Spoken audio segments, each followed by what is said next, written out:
In closed? Okay. Okay. If we could have a motion to move in camera, please. So moved. Councillor Wilson has moved. All in favor?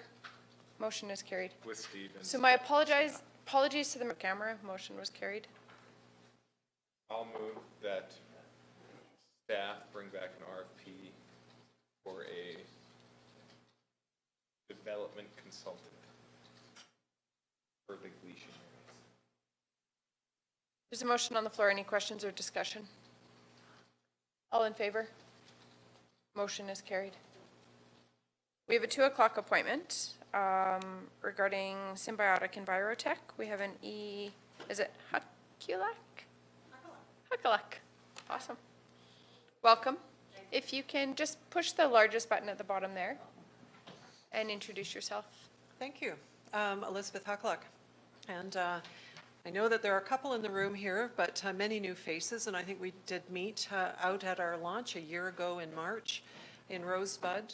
Symbiotic has been working on this project for some time, and for those of you that are new to council and have a new interest in this, I will go back and do a little bit of history just to make sure everybody's on the same page so that you're familiar with why are we even here and how did we get started. So Symbiotic Envirotech is actually founded and owned by Art Dean. Art's in the audience here. And Art has been working on this for more than 10 years in terms of technology development. So lots of history behind this company for some time. So we started quite some time ago with looking at wastewater issues in rural communities generally, and rural economic development opportunities. And normally people don't think about utilities and wastewater as an economic development driver, but in fact they are, and the technology is evolving at a very quick rate. And so agribusiness and food processing also financially challenged by wastewater management. You've done your own recent study, I understand, in terms of water requirements for agriculture in the area. Fresh water is a growing concern. We know that right across Canada. Ironically, again, we have lots of water, but it seems that the quality is under a lot of pressure. And we also have some emerging markets for natural health products and bioindustrial products, high growth and high value. And you may have seen recently $8 million offered by the federal government into non-animal based protein production in the city of Calgary. So these are things that are happening all the time. Rural areas are becoming more and more important for creating jobs and also in protecting the environment. I'm going to go pretty quickly through some of these so that we'll try to, but it's not advancing.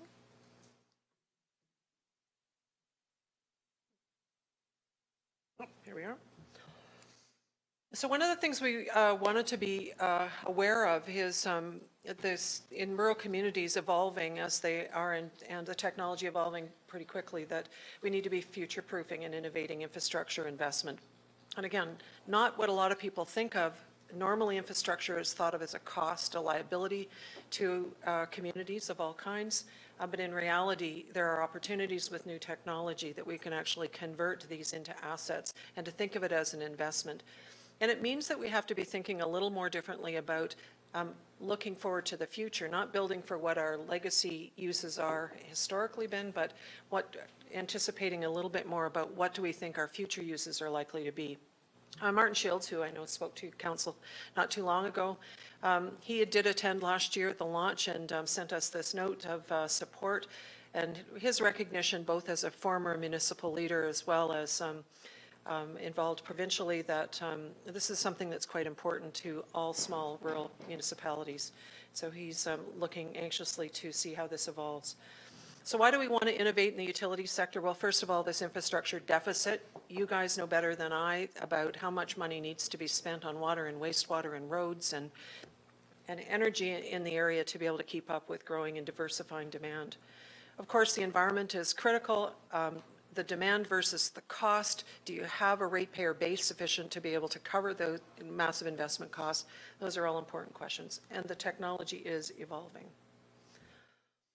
I did go back, have a look at what your economic development priorities were and your advocacy agenda items that I declared not too long ago. You know this better than I do, but We certainly see the Symbiotic project in Rosebud as very well aligned to all of these areas. Your economic development consultant was out to have a look at the project and I'm sure reported on it. Rosebud themselves are also important drivers to this project. The area structure plan from 2016 identified wastewater treatment and the economic development components of that community as important and linked. South Saskatchewan Regional Plan also is quite aligned, and the community economic development requirements for that community that include cultural tourism and ecotourism that are linked to their interest in Rosebud. And of course, Rosebud School of the Arts, which I know the chairman was in to speak to in April as well. We're working very hard to try to find a way to collaborate with the School of the Arts on this and other projects. So I always try to declare I'm an economist. I'm not a scientist. Thank goodness for you, maybe. So I'm going to try to keep this not very technical. I know that there are some in the room here that do have some very technical background. But just to be clear on what we're talking about here, that there are various levels of treatment in terms of wastewater technology. The most economic and environmentally responsible is tertiary or advanced. And so the reason that we're talking about that is because discharge of effluent into our environment that's high in nutrients is a problem for our environment and a problem for water quality in the water table. So that removal of pathogens and nutrients is a focus of what Symbiotic was really looking at.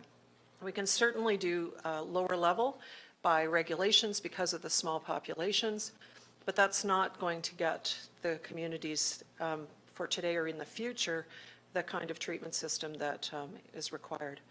This other little graph here is talking about energy use as well, and I think a lot of times people think that lower operating costs of a lagoon somehow bear out that as a technology option, when in reality, when we actually look at what the footprint is and what the requirements are to run a lagoon, they're actually the advantages of the energy and the footprint when combined together that that's not the most optimal technology to work with. So, like I said, there's been a path that started in 2014. I was part of a group, Sustainability Resources, that did a feasibility study on water reclamation systems for agriculture. And the recommendations, we looked at all of the various technologies and costs, and at the time concluded that an ecological wastewater system was the best and most recommended. This was a system that, of macrophyte plants that we were aware of. It was piloted in Brazeau County. Coincidentally, around the same time, I met Art and was introduced to Symbiotic and algae as an ecological wastewater system that could actually more cost-effectively accomplish the same things. We studied a number of communities. My understanding is that all communities in Wheatland are still struggling with those same wastewater treatment issues. I don't believe that we've been able to evolve any solutions to meet the future requirements. We didn't think Rosebud was going to be at the top of the list, but the community are a force. I'm sure you know that. And so we worked with the community to move forward and did develop an initial letter of intent with council and to explore both wastewater treatment and algae cultivation for protein production, so it's food production.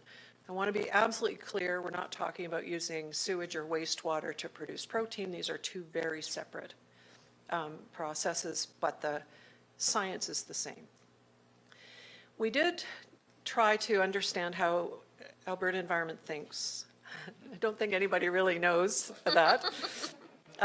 So we talked to their policy people in Edmonton. We were suggested we should approach this as an engineered lagoon, because fundamentally that's the same science. That did not fly, so we were asked to do a pilot study, and that's what was launched in 2018. So it took us a long time to get through this process of understanding what the possibilities were, but to actually get to pilot, and that's what I'm reporting on today. We did get tremendous support financially to do this from FCM. They were a grant funder for the initial study, and a good chunk of the pilot project was funded by then, NRC, and through IRAP, and I think those were the main funders. But it was a big undertaking. It was over $1 million and expenditures made by Symbiotic to actually move this forward. So we did initiate the pilot in March, and the actual processes were completed in 2018.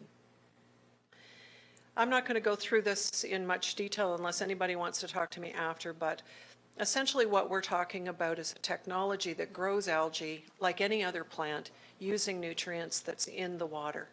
So it's not an aquatic system, it's a plant system. And if we think of it that way, it's just really, really small. And one of the big advantages is the CO2 absorption. So carbon, nitrogen, phosphorus are the important elements that are needed. And sunlight is the other most important piece of this. And it's been identified in the United States and actually worldwide as an effective wastewater treatment solution.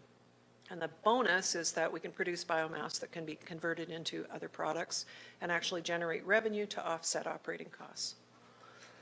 It's a microscopic organism. Chlorella vulgaris is the one that we're using and what we've used in Rosebud, and it also is the one that is monographed by Health Canada for its protein uses. So it is actually approved by Health Canada for consumption. Again, not the wastewater grown algae. So fundamentally, the biomass is oil, protein, and carbohydrate. What we will be looking to do is to optimize the oil components of the biomass from the wastewater production. And that oil can be a substitute for any hydrocarbon purpose of oil. So any kind of lubricants, jet fuel, you name it. There's quite a number of them as listed here, with a significant market value and a growing demand worldwide. So in this case, the biomass for Rosebud was envisioned to be sold to as a substitute for a canola oil user that has a lubricant, downhill drilling lubricant is what they wanted that would be more environmentally responsible. The value for Chlorella vulgaris as a protein is between $26 and $30 US a kilogram. That market price is obviously evolving. We only modeled our economics on $20, so there's a lot of upside potential. Obviously, the biomass for industrial purposes is considerably lower value and would compete with hydrocarbon and or other food-based oils. As I mentioned, the partnership was really important for Rosebud project. There were a lot of players, including yourselves, and we appreciate the innovation and the progressive attitude of the county. I don't think there's another county in the vicinity here that we could have found the same kind of working environment. So we really appreciate that. So as far as the project's concerned, we were looking to, first of all, prove out that this could be an efficient and technically viable solution as per Alberta Environment. So the requirements here are very specific and cleared with Alberta Environment. We felt confident that once we completed that pilot and achieved the results on basis of what they'd asked for, that we have an approvable system. In terms of the actual measurements and of what we needed to achieve, interestingly enough, that all that's required for rural communities is secondary treatment, 25 milligrams per liter, a CBO DNTS, and actually no measurements for total phosphorus and total nitrogen. We know that that is changing and that going forward, that will not be acceptable. So we actually targeted the tertiary treatment outcomes as what we needed to perform at. Total coliform and fecal coliform included in that. And of course, irrigation and or secondary reuse of water was really what we were hoping we would actually be able to go down that road. And there's a couple of reasons why there's still some work to be done in terms of source water in that area. So the pilot was originally asked, we were looking at 33 continuous compliant runs using the Rosebud effluent and with the same architecture, although albeit at a much smaller scale than what the full scale would require. So they wanted to see consistency and they wanted to see robustness over 4 seasons. AEP also added 33 other parameters that were CCME compliant as well in terms of any kind of toxins that were part of the system. I wanted to see financial viability, operational robustness, and a biomass characterization for safety. And so those were the technical requirements we had to meet. This is what actually happened. We, quite frankly, knocked it out of the park, or the algae did, in terms of the CBOD, TSS, and fecal coliform. Really very low in terms of barely detectable. One, and that's again over, we ended up actually doing 42 runs, and I'll come back to why that was required. The 30 initially that was just Rosebud, we actually ran another 11 runs with Gleason effluent, and then another 4 runs at the end using the Rosebud, but using an NRC technology, a finishing technology, or sorry, a pretreatment technology that they wanted to try. The issues remain, or if I call them issues, or opportunities for a little bit more improvement are reflected in terms of the ammonia. The unionized ammonia is a number that AEP is looking at 0.019 milligrams per liter. We were able to get to 0.28, so a significant reduction in terms of the ammonia, but not to meet that specific requirement. The Gleason, however, we were able to get very, very close at 0.027. And so the obvious question is, what happened with the Rosebud effluent that's different in Gleason? And so there was an interesting trial to improve efficacy of the wastewater system in Rosebud that added a bunch of septic additive to the tanks, and not entirely sure where the science behind it was, because really it was a soil amendment was what they were actually adding, which was mostly carbon and some other component, zinc and other things, that does nothing for any kind of treatment of wastewater. All it did was add a whole bunch of additional carbon and organic matter that actually elevated from the starting point in terms of the wastewater, in terms of the depletion of the COD and the reduction in COD. The organic matter created more ammonia, and as a result of that greater level of ammonia, there was more work for the algae to do over the period of time. And so that ammonia issue, also because of this secret sauce of carbon, nitrogen, and phosphorus needing to work well together, too much carbon, too much ammonia or nitrogen, and that means that there wasn't a matching in terms of the amount of phosphorus that could be reduced.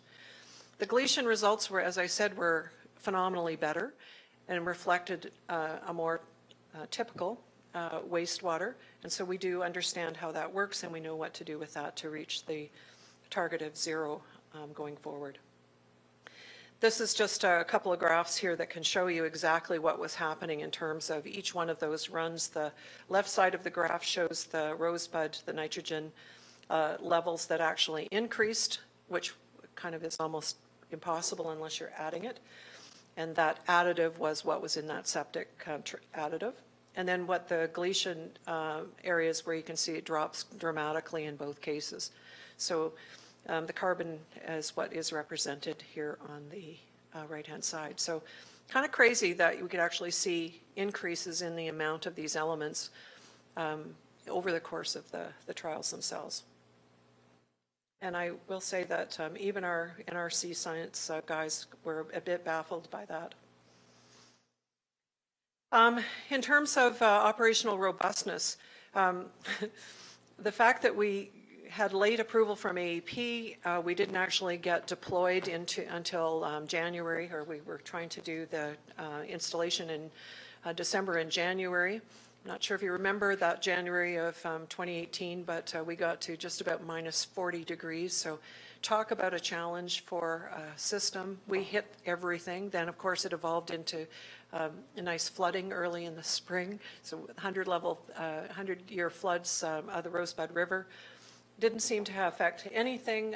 We were quite pleased that even with a power outage where we had a generator on site as opposed to grid-connected power, the heat retained in the system barely moved the dial at all over that course, and Art, you may want to comment on that, the drama from those early few weeks.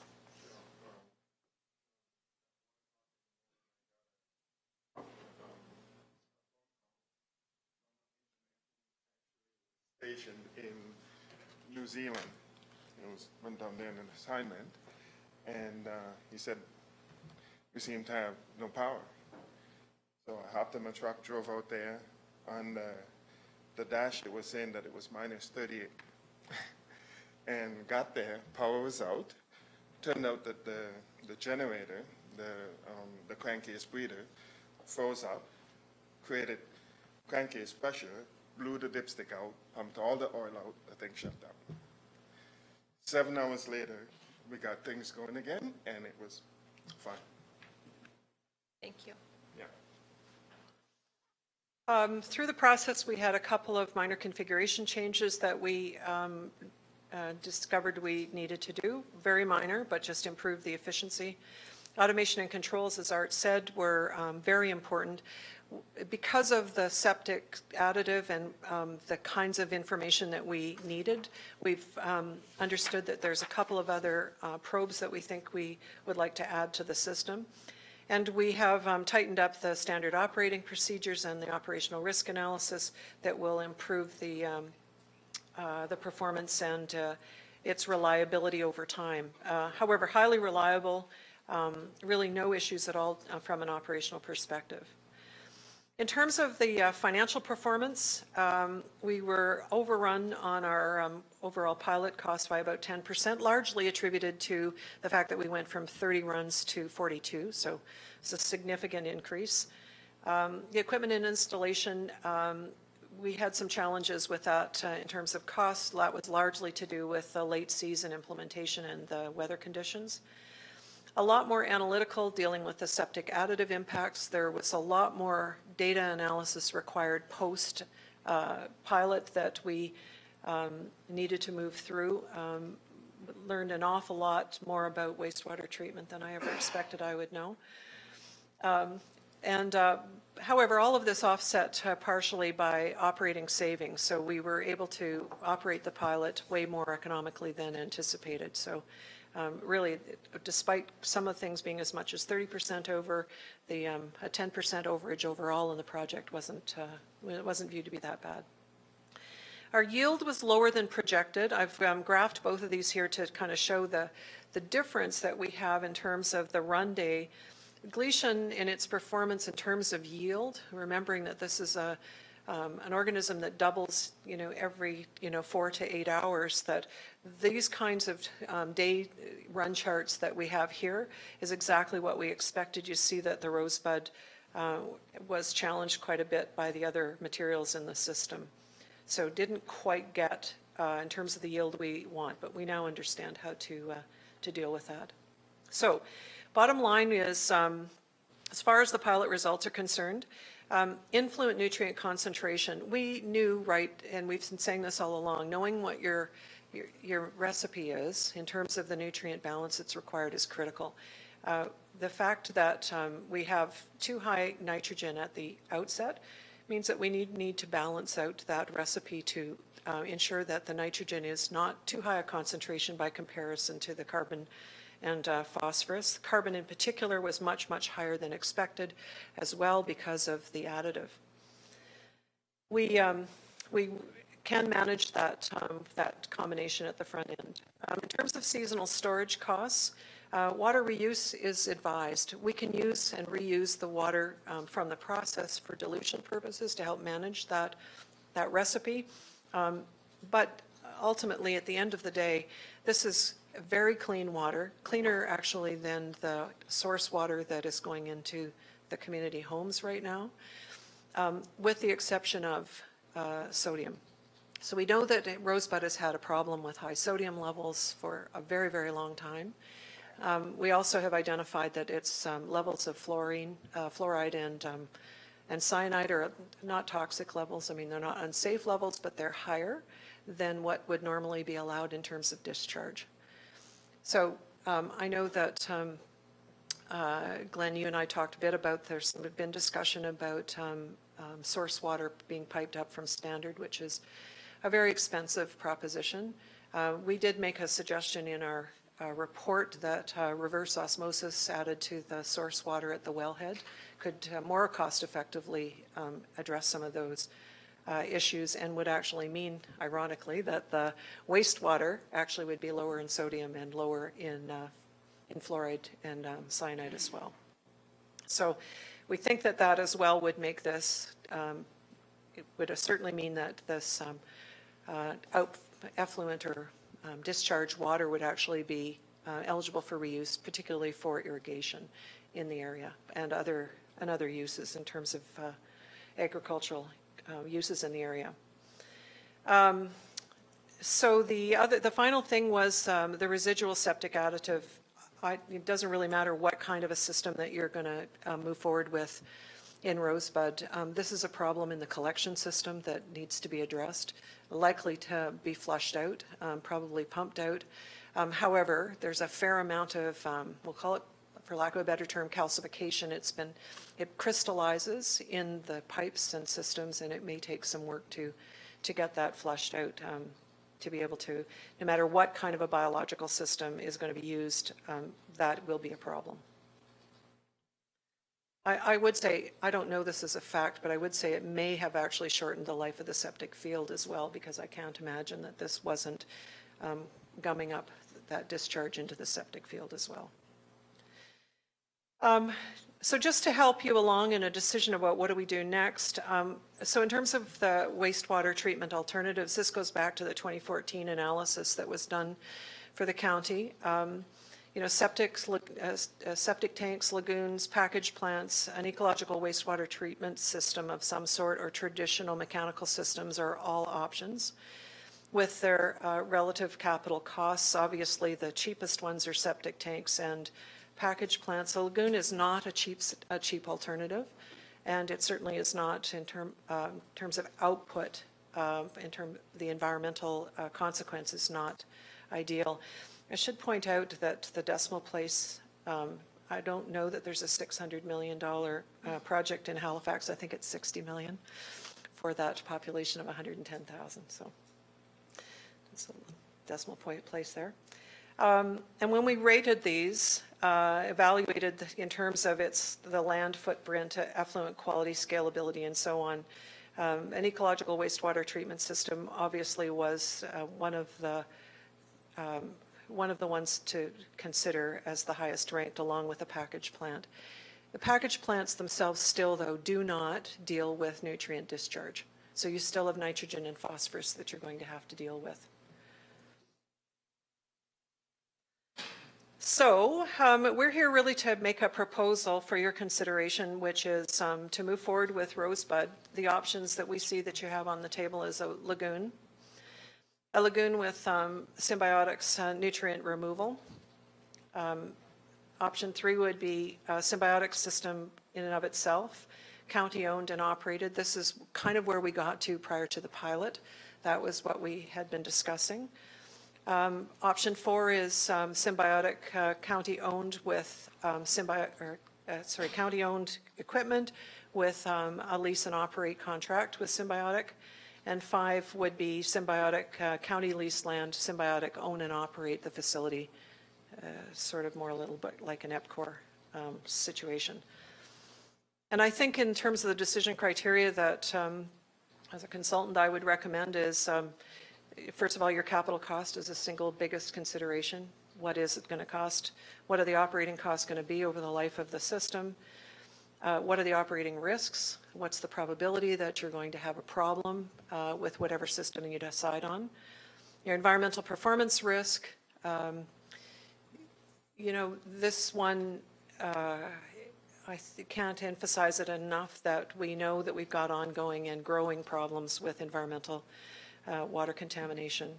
And then the final one is who do you want to deal with? So who is the best partner for you to move forward with? So as far as we're concerned, Symbiotic would like you to consider that the proposal that we put forward to staff in the fall was a just under $3.3 million investment in the algae cultivation wastewater treatment system. This is just wastewater, against what is likely to be in a lagoon investment of $3.5 to $4 million. You'll have to do a lift station to locate this outside of where it's currently located. That would be the case for either system. In terms of your operating costs, again, this is a bit dated. Mike probably has better data on this. The current Rosebud cost for wastewater is about $15,000 a year. Your haulage on top of that probably brings you closer to 30, I would imagine. Gleason and Carsland are other comparable lagoon operating systems. So we're talking about that as sort of the benchmark in operating comparison.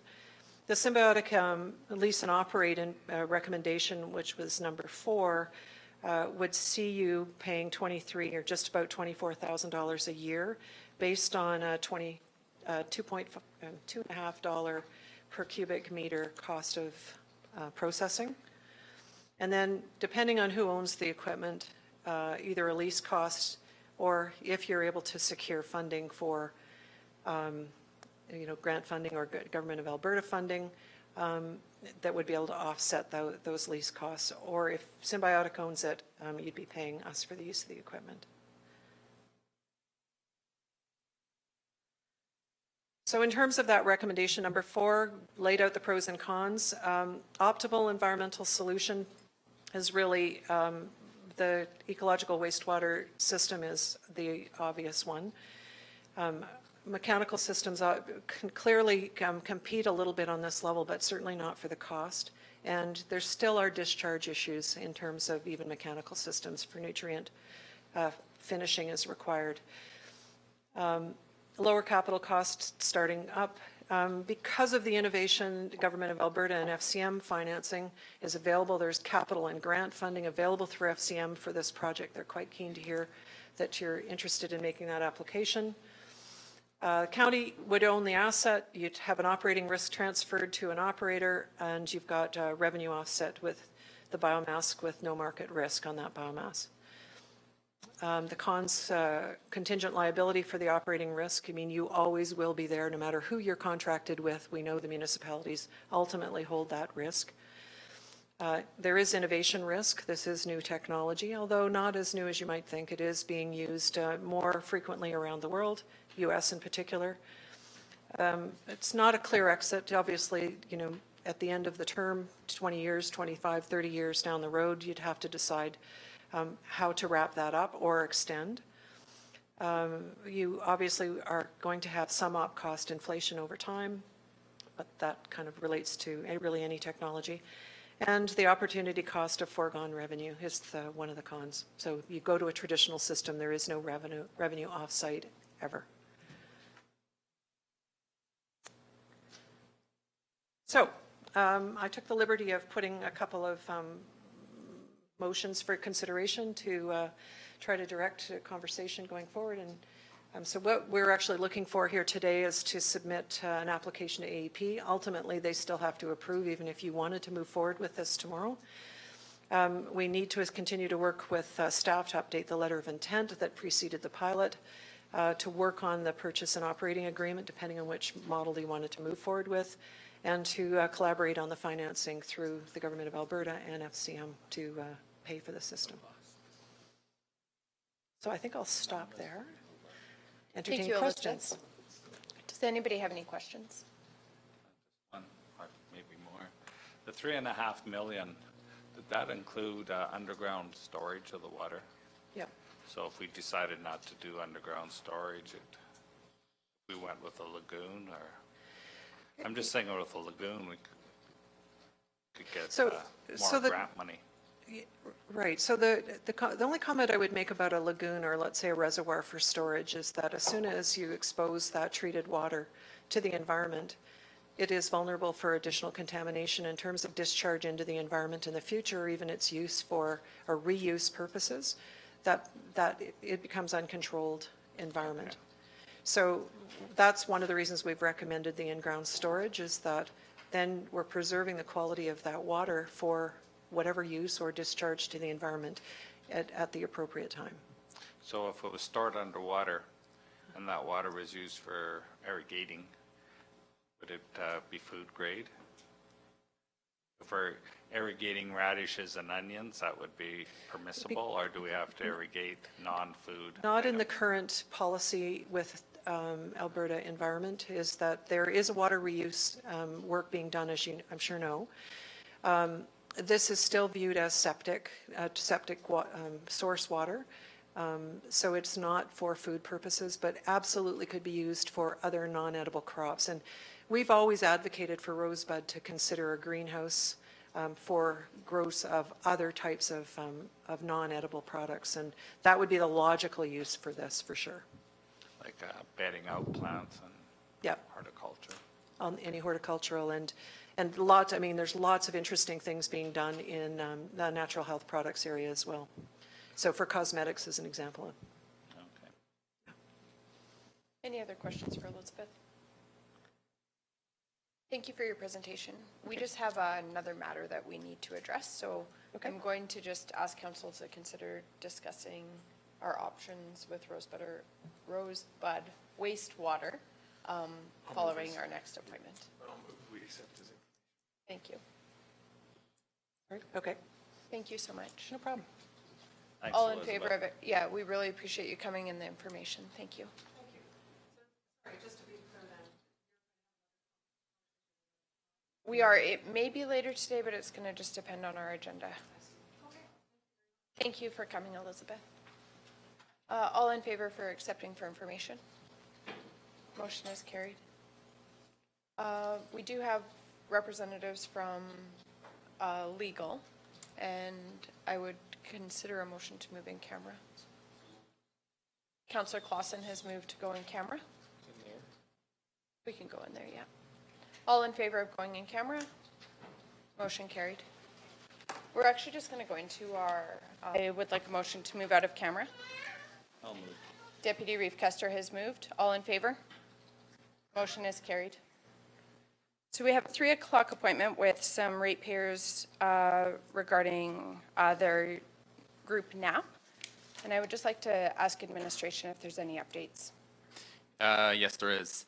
So we'd like to report that it has had further inspections of the GFL compost facility. On the basis of those inspections and administration's review of the information related to the facility, I can report to council that today, county officials have taken the steps to issue both a stop order and a remedial order for the site.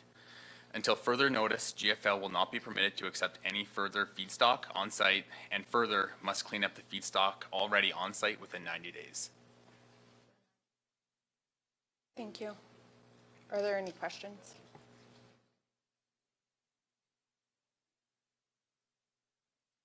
Thank you for the update. I understand that NAP has a presentation that they would like to make to council. Could we just get a clarification on what just happened? Yes, so council has requested, oh, sorry. I'm just saying what we said. So council just looked for an update from administration on actions that administration has taken.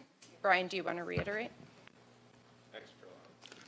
Yes, so through the chair, today the county has issued both a stop and remedial order to the GFL compost facility, which includes the stipulations of no more additional feedstock be permitted or any further feedstock accepted onto site, and then further that the cleanup of the feedstock already on site must be cleaned up within 90 days. Okay, and then what happens after the 90 days? So under the MGA, under section 545, once an order to remedy contraventions has been set out, administration can, I'll just read from the MGA so that I'm being accurate.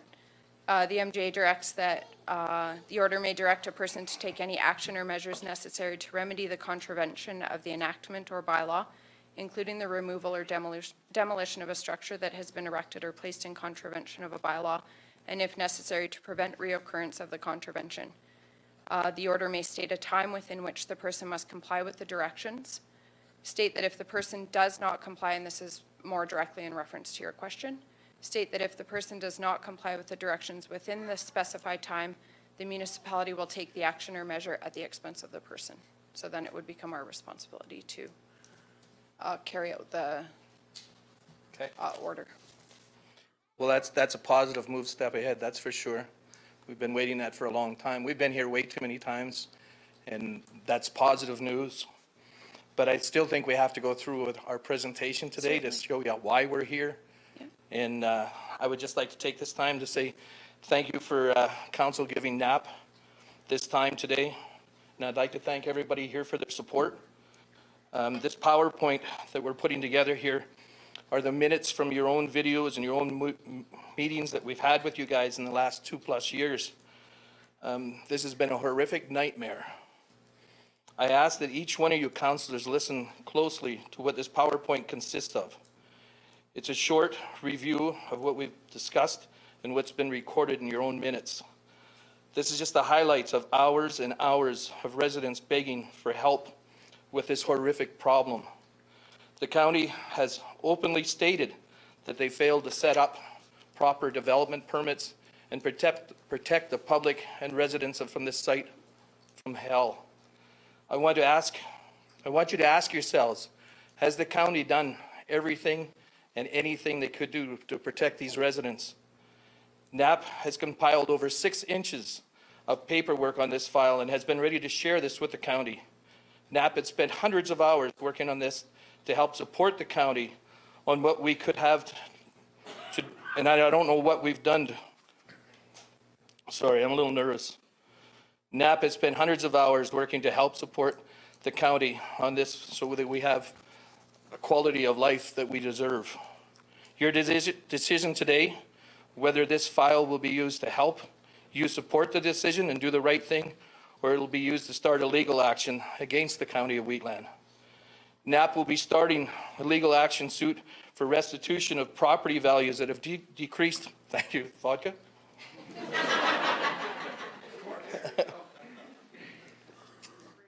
Thank you.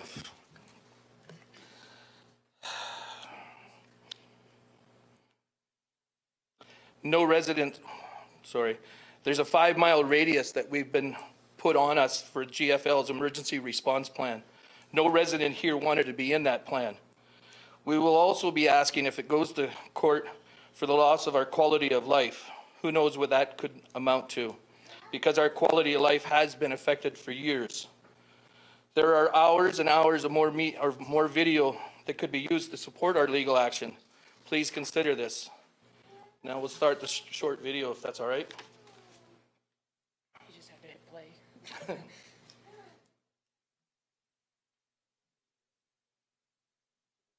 That's all right. Let's hide in the corner. I'm too big to hide. Yeah.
That was a little longer than I expected, but there was so much stuff, and we could have put another 3 hours of the same stuff all the way through. Worked on promises, and nothing happens, and I'm not going to stand around and let somebody die or get sicker. On the positive side, one thing the county did do is they hired a compost specialist to prepare a study. He found over 20 plus infractions and non-compliance violations. Not one ticket was ever served. No bylaws were ever enforced. The county itself has over a 3-inch thick file of complaints on this. Hey, Colin, do you want to turn your mic on, please? I thought I had it on. Sorry. Was I on my own land there? Where do you want me to repeat? Yeah, please. Okay. One positive thing that the county did do is they hired a compost specialist to prepare a study. They found over 20 plus infractions of non-compliance and violations. Not one ticket was ever served. No bylaws were ever enforced. And over 3 inches of complaints in your own county file. And not one ticket has ever been served. Not one bylaw. Why? The PowerPoint shows the county has admitted that it has failed to set up the proper permits and has refused to react to help the tax-paying residents. Your own CAO stated several times that there were problems, and he pointed out concerns. Request after request on deaf ears. The county worked hard to blame Alberta Environment and everyone else. Why did the county forget the residents who pay the taxes? Did you forget your duty and your responsibility to protect us? Not a court in this land would fault the county to make a decision to stop work here, take direct control to protect its residents, and do the right thing. Also, there is not a court in Canada that would not hold the county responsible for damages in millions to these residents. It's not too late to do the right thing. You will get support and all our research to help us take back our community. NAP would like to ask you to make a motion today to take back our community. We would like to make a motion today and have you vote in front of us so we know who is friend and foe. We will be working hard the next 2 years if we don't get the answers today to find a council that will protect the residents of Strathmore. Think of the people in this community that have been sick, the children that have had to move away from this site because they had asthma attacks. And now that they're out of that site or away from that site, they got rid of their inhalers. The county of Rockyview, they stood up for their residents. This is not even a compost facility anymore. And it has not been for several years. The water test, Mr. Kester, you were in a debate with GFL in the spring of 2017. You asked for water samples. They said they'd get them to you by fall. It's 2019. We just received them. There's 164 pages of problems with that water. 2 years you guys have left us hanging. I'm going to calm down. The email from GFL stating that they only need another 18 months. That's 12 years if you do the calculations from last time that they told us it would be 3 months. We're not going to be here 12 years fighting. I'm not coming here one more day to go through this stuff. You guys have to do the right thing, and you know what the right thing is. And that's today. Start today and do the right thing. With all the information that you've reviewed today from your own minutes, your own video, you have nothing else to do but put a stop work and take direct control. Have somebody come out and run all those tests and find out what's buried there and what's underlying in the water. The county, if you guys want to serve a nuisance bylaw, you're about 2 years too late. Mrs. Walker worked hard on doing all her research. We never heard one thing back. She never even got a phone call. And you guys said straight there, you promised you were going to do it. Nobody did nothing.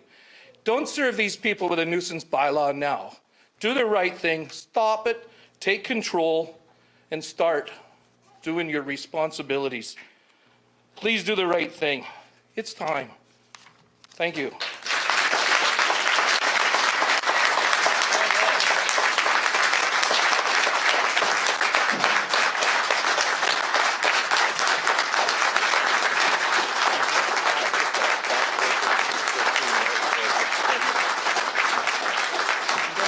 something, please? Just be 1 second, please.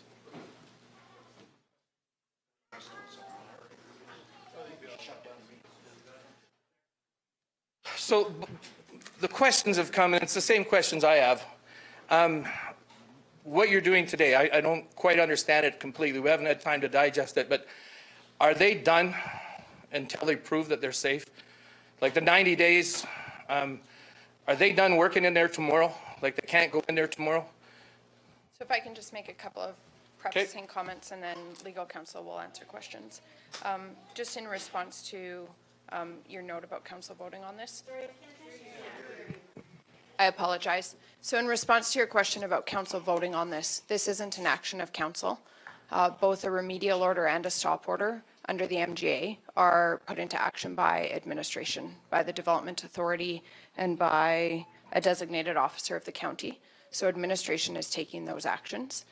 It, of course, will be council's responsibility to hold administration accountable for the actions that our administration is taking. The other comment I wanted to make is that we have to be very mindful of being objective in this because the review of a remedial order does come first to council before it would go before Court of Queen's Bench if there was litigation following these decisions. And in response to the stop order, that would be appealed to our subdivision and appeal board. So I just want to remind our council that we need to be mindful of our comments today because of those considerations, and just so that the public is aware of that as well. We do have our legal counsel here today, and they have agreed to answer questions on behalf of our administration. If members of the public have questions, they might be able to clarify some things for you. Okay, and I think I should put a few things out there too so you understand where we're at. We gave you maybe 1/10 of what we have prepared to help you with. We have way more to fight you with, and we don't want to fight our own community. But once again, I would like to know, are these guys working there tomorrow? So good afternoon. Thank you for your comments and your questions. The short answer is yes, but it's to get rid of the legacy pile.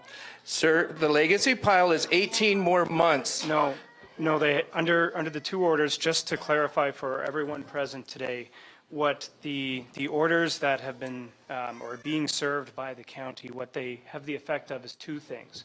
One, acceptance of no more feedstock onto this site. That's full stop. That's pending if the orders ever I get get changed. all that, sir. That's one. And then two is they have to clean up the entire site within 90 days. Okay, and for 90 more days, we're going to be suffering out there. Not necessarily suffering because Come what might out for be a barbecue, required- sir. But no. Okay, so I'm just let going me to ask finish. that members of the public refrain from making comments unless you're at the microphone and have been recognized. We need So- to keep council respectful. it may not be possible for the operator to process this as compost, in which case it's got to be removed from the site. Sir, they entirely. haven't been processing it. I understand. 700 ton a month for 18 more months.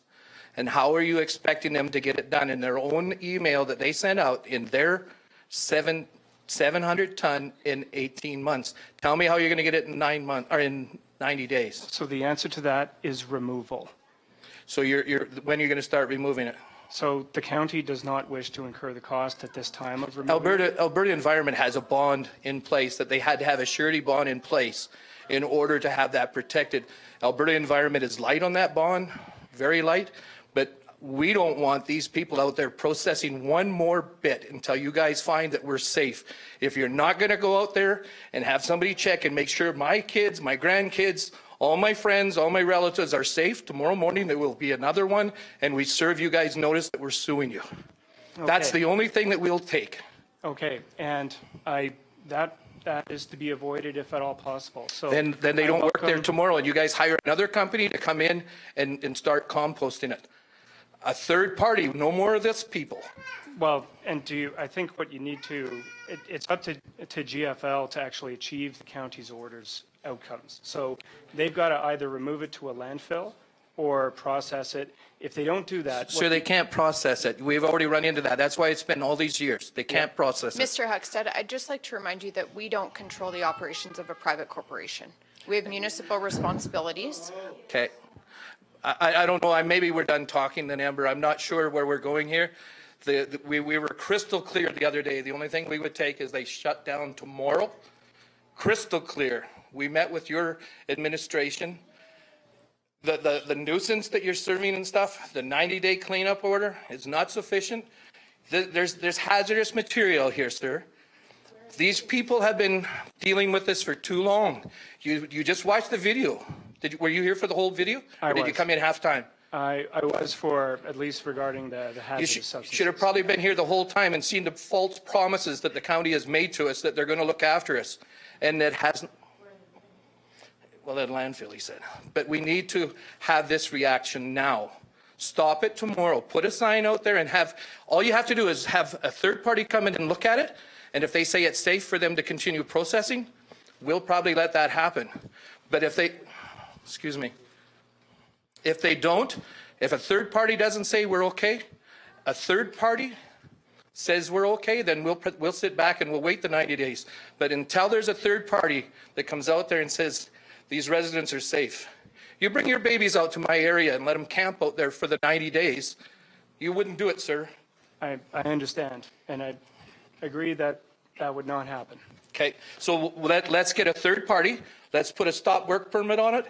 Let's stop it today. Put a sign on that gate, it's closed. Bring in a third party. Let them and let GFL sue you. But there isn't a court in the land that's going to find you guys guilty for looking after your residents. So put a sign on it, it's closed. The third party comes in and does the investigation. You guys hired Daryl, you spent a bunch of money, over 20 things in violation. And you're going to tell me I'm going to let the same company clean it up in another 90 days? You watch Mr. Francis say 3 months. Now we get an email from his spokeslady who she answers to him. That email was written by him, that it's going to be another 18 months. So close it down, sir. That's all we're asking. Close it down. Hire the third party to come in. Whether they compost it or they say that it's safe, we'll stand down for 90 days. If they say it's not safe and the groundwater is contaminated and they find all the samples of sulfur that may be hid, all the asbestos, we had 2 samples on the property next door test positive for asbestos, 2 out of 10. So we're not standing down tomorrow. We talked to our lawyers and we addressed the lawsuit if you don't stop it tomorrow. Okay, and we would welcome the opportunity to speak with you or your lawyers, or both, in the path forward here in terms of stopping the operations on this site. And So tomorrow you're going to put a sign up there that are closed? So I don't know what signs get put up with this order, but the orders are being served today, and there's 2 of them. There's a stop order for this site, and there's the remedial order under the nuisance bylaw, and they both have to be complied. I don't think it's unreasonable for us to ask for it to stop and cease until a third party comes in. And if the third party, whether it be Daryl or whoever comes in and says, sir, you're safe, I'll shake his hand, but then he's on record, something goes wrong, he's got his butt to worry about. Then we'll feel confident in what you guys are doing. But until you serve that and do that, it's your job to look after it. You're hired by the county. We pay them to pay you. So look after us, sir. Yeah, I'm with you. So I'm a slow learner. When I walk out of here today, I can go to Boston Pizza and have a beer and say that sign is on that gate and it's closed until it's inspected and we're proved safe. I can't speak for administration, but I can say that. Can I talk to GFL Brian then about that? We sure can. As of today, GFL will have received notice at its attorneys. And it's that they're that's shut 2 or down. 3 years too late, but it's nice that you did that anyway. But it's a long time coming. But I would like to ask Brian now, is there going to be no entrance into that other than by a third party to check to see if we're safe?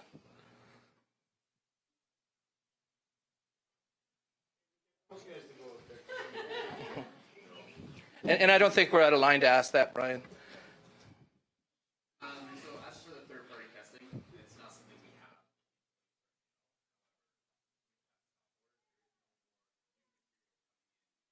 The process itself must continue, and in the limit of 90 days must be remediated. And we've already said that we don't want them touching one more thing tomorrow. They're done. They've had their chances. You've heard their council has heard them make their promises, and they've broke their promises every time, right, Glenn? Ben? All you've seen it. It was right there today. That's why we spent all the time putting that all together so that you guys can react to what happened. We're not coming to this building one more time to do this. The next time we come, you guys start getting ready to write checks, because that's what we're going to do. You have failed to look after your residents. You're a lawyer. You've seen what happened there. There's not a judge in this land that would turn around and give these guys grief, even if GFL brings the best. But you look at these residents here. You're a lawyer. How much are you going to have to pay us for our pain and suffering and our land depreciation? You know that they failed us. We don't want to sue you. We want to work with you. Let us put all our support with you guys. You guys do the right thing.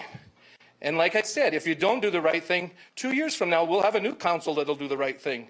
But I'd sooner make you guys all into heroes and support the hell out of you. This company, in my opinion, without prejudice, is a bully. And I don't do well to bullies. They had me investigated for arson because they caught fire. Yes, sir. I was competition to them a year and a half, 2 years ago. I sold my company. I'm free and clear. But they asked me, in my opinion, without prejudice, they asked me for a meeting in town. I went and met with them. They walk in, the big guy, and they say he's worth $500 million. He's going to break you and make your life miserable. He's going to send his two badass, sorry for the language, but that's what they said, from Toronto to come out and make all these people's lives miserable.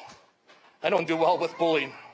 I'm not very bright. I'll probably have to pay some money for yapping, but I'm not taking any more of it. Another gentleman here, they've had him investigated for being a radical, that he's put death threats and body harm on employees out there.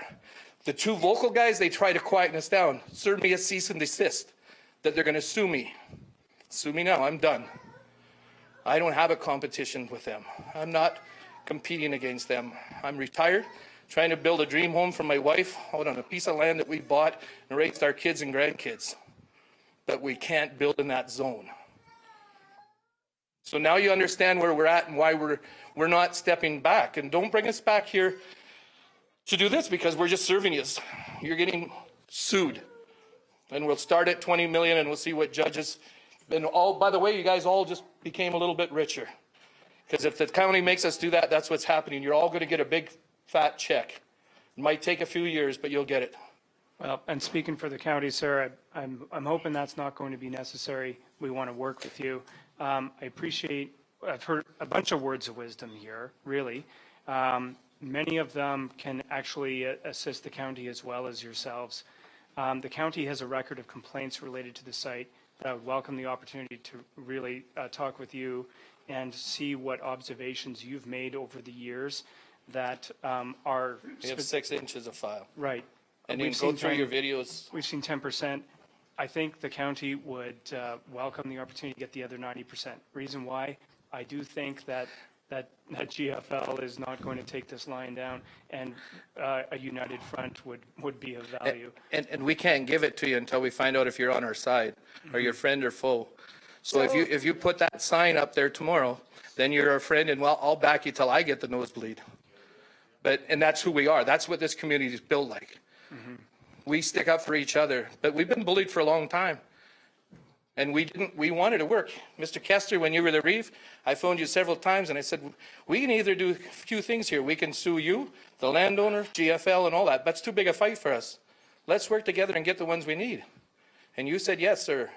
Somehow that all fell apart. Yeah. And the path forward should be, let us try to repair that and move forward together as a community as a whole, and in a way that results in a cleanup of this site. I totally agree. With the least expense to all of the taxpayers. But you're putting a sign up I don't tomorrow. care what the taxpayers have to pay. That's all of us. Just before Mr. Kimmini speaks, would it be possible for legal to outline some of the implications of the remedial order and the authority that gives the county? Sure. So, and thank you, Madam Chair. And so through you, regarding the remedial order, so this is past the stop order now. The remedial order has a stop order provision of its own, which is because... Can you explain some of the rationale for that as well? Yes, indeed. So because there has been arguably a breach of the county's bylaws, the land use bylaw that has been part and parcel with what GFL has done here, that has actually led to this property and all of its current operations culminated in a nuisance which in addition to requiring a development permit, also is a nuisance under the law, which empowers the county to actually issue a set of 10 orders, as I understand it, that have been ordered today, including, again, the immediate ceasing of accepting feedstock onto the site and the immediate cleanup of the site. And I think we understand where you're going, but in the end, you're still going to let them try and process the stuff for 90 more days that we're going to be putting up for it. Mr. Kester was the reeve. You guys heard it say 3 or 4 different times. We only need 3 more months. Yes, sir. Only need 3. Yes, sir. And we're not giving you 90 more days. It's over, sir. Well, what I can tell you that would be of use then, at least to you, is that the steps taken by officers today within the scope of their powers is not necessarily the end of the road for the county. And so we would welcome an opportunity to speak with you, and if you want it to be through your legal counsel, happy to engage in that discussion, because if there's further regulatory action to be taken on behalf of the county, that's certainly something that we're willing to discuss. Okay, so I understand what you're saying, and I appreciate what you're trying to do. The answer is there's no GFL people working there tomorrow. You're hiring another company to come and check and make sure we're safe. When you do that, then we'll sit down and do all this stuff, and we'll hold our lawyers off. Once we start the legal actions, our suit, we're done talking to you. We're done. We'll wait till we get our checks. And then our taxes will go up because we're paying ourselves. But we're done talking about this stuff unless there's a sign on that gate tomorrow. We're serving you guys legal action. And you can do that, sir. These residents aren't safe where they're at. Or you take the responsibility and tell them that they're all safe. You can't do that. Are you two the same council that's been advising our county council all the time? No, we've been recently retained. Recently retained. So your outcome is different than the last council people that have been flipping this around.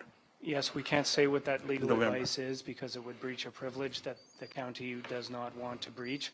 But yes, our legal advice has been materially different. Okay, and to council. To not let us know, I come here now and present all this stuff and then you tell us you have no power? Why didn't you tell us where the power was so we can get to the people that can make these decisions? I didn't say we have no power. I said that what I'm trying to convey is that there are appropriate channels that we have to follow in exercising the powers that this municipality has. Under the Did you not- MGA, the powers that are being exercised today need to be exercised by development officers and the developing authority, and that is not council. Part of the reason for that is because GFL can bring that back to council as part of the appeal process prior to going to Court of Queen's Bench. We need to be mindful of that. We need to be cognizant of that today. The Why just stop today? order, I wasn't sitting here 2 years ago. Both of you gentlemen know that. This council is committed to working with you. We are committed to taking action, When? and that's what our administration is doing today. And I think we've all talked, and we'll just keep beating this around in a circle. I understand you're new here. There's 5 years that are new, and you've been here new for 2 years, and we're still hearing the same thing. You guys came in after Eileen made her thing 2 years ago. You guys have been here 2 years. Scott, we put you here. But you guys have had 2 years, and now you're asking for another 90 days. We've had too many of them. So we're done talking today, unless there's a sign going up on that gate, Amber. Then we're supporting you, and we'll help you do everything we can. But you guys failed. You know you failed. Just a short little 30-minute video we put on showed all the broken promises, all the admits that you guys have made mistakes, the land use changes, and you've done nothing to help us. I take exception to that comment. I Okay. could put together a presentation outlining all of the actions that the county have taken to this date, and our current administration has presented that information to us. We could present that at a future meeting. That to wasn't NAP as directed. well. That wasn't directed to you, Amber. That you No, have but it. I'm speaking on behalf of my council and on behalf of our municipality, and actions have been taken. We've also been taking advice from legal counsel that we need to take into mind. I'm as just well. wondering why 2 old dogs are up here 2 years later. I'm going to call for respect in council chambers, please. I'm talking about me and Dennis. We're 2 old dogs that are up here doing the same thing again from 2 years ago. That was no disrespect to you guys. 2 old dogs are me and him. Okay. We should be out fishing on my kid's pond and our grandkids, but we can't go out there because it stinks. We can't have our grandkids come over on some days. I can't bring my pregnant daughter-in-law over because she's off throwing up. The neighbors, they have to turn around and dust either drywall or dust sulfur off their horses before the kids can ride them. They have to skim their pond to get the crap off it before their kids can swim in that pond. There's ladies that will testify that they moved out of this section, this area, so that their kids could get rid of the inhalers. Some of you have been out to the site and have had a little whiff of it. Most of the ones you're smelling now are 3s and 4s. You haven't been there for a 10, 9. I think Councillor, forgot your last name, Tom Eichert was out there, and he told us no people should have to live this way. And you're asking us to do it for another 90 days? It's not acceptable.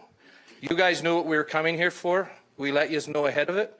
We really appreciate your efforts, but it's probably 2.5, 3 years too late. Now you have to do the tough thing. You have to put a sign on there, face what you have to face with them. But if you find all the things that I think you might find out there, I don't think they're going to have a hand. They're not going to have any tools to come after you about. When you guys put the stop, the third party comes in and finds a bunch of stuff that there's no pad, possibly, all these things that they've been breaking the rules on, possibly, in my opinion, without prejudice, then what's GFL going to do to you? You guys will get a hero biscuit because you did the right thing. But if you keep doing this 90-day thing, we only have one alternative, and that's lawyer up. I just have one question. If you can just identify yourself, sir. Thank you. Pardon? Just identify yourself. Oh, I'm Tom Zimmerman.